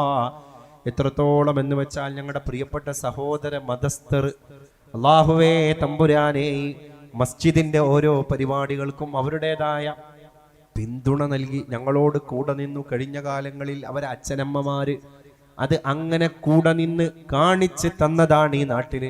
പടച്ചോനെ, ആ പാരമ്പര്യം ഇവിടെ നിലനിർത്തി തരണേ അല്ലാ. അവരുടെ വീടുകളിലും നീ ഐശ്വര്യം നിറക്കണേ അല്ലാ. മരിച്ചുപോയ ഉപ്പക്കും സഹോദരനും വേണ്ടി ദുആ ചെയ്യാൻ സംഭാവന നൽകിയിരിക്കുന്ന ഒരു അനുഭാവി, അല്ലാഹുവേ, മരിച്ചുപോയ ഉപ്പാന്റെയും സഹോദരന്റെയും ഹദറത്തിലേക്ക് അതിന്റെ സവാബ് നീ എത്തിക്കണേ അല്ലാ. അവരെ ഖബർ വെളിച്ചമാക്കി കൊടുക്കണേ അല്ലാ. മരിച്ചുപോയ ഭർത്താവിനും മകനും വേണ്ടി ദുആ ചെയ്യാൻ വേണ്ടി ഒരു സഹോദരി 5000 രൂപ നിന്റെ മസ്ജിദിന്റെ ഈ പരിപാടിക്ക് വേണ്ടി സംഭാവന ചെയ്തിരിക്കുകയാണ്. അല്ലാഹുവേ, ആ പൊന്നു സഹോദരിയുടെ പ്രിയതമന്റെയും തൻ്റെ പുത്രന്റെയും സന്നിധിയിലേക്ക് ആ സ്വതക്കയുടെ സവാബ് ഈ നിമിഷം തന്നെ രണ്ടുപേരുടെയും മൂടുകല്ലിന്റെ ചോട്ടിലേക്ക് നീ എത്തിച്ചു കൊടുക്കണേ അല്ലാ.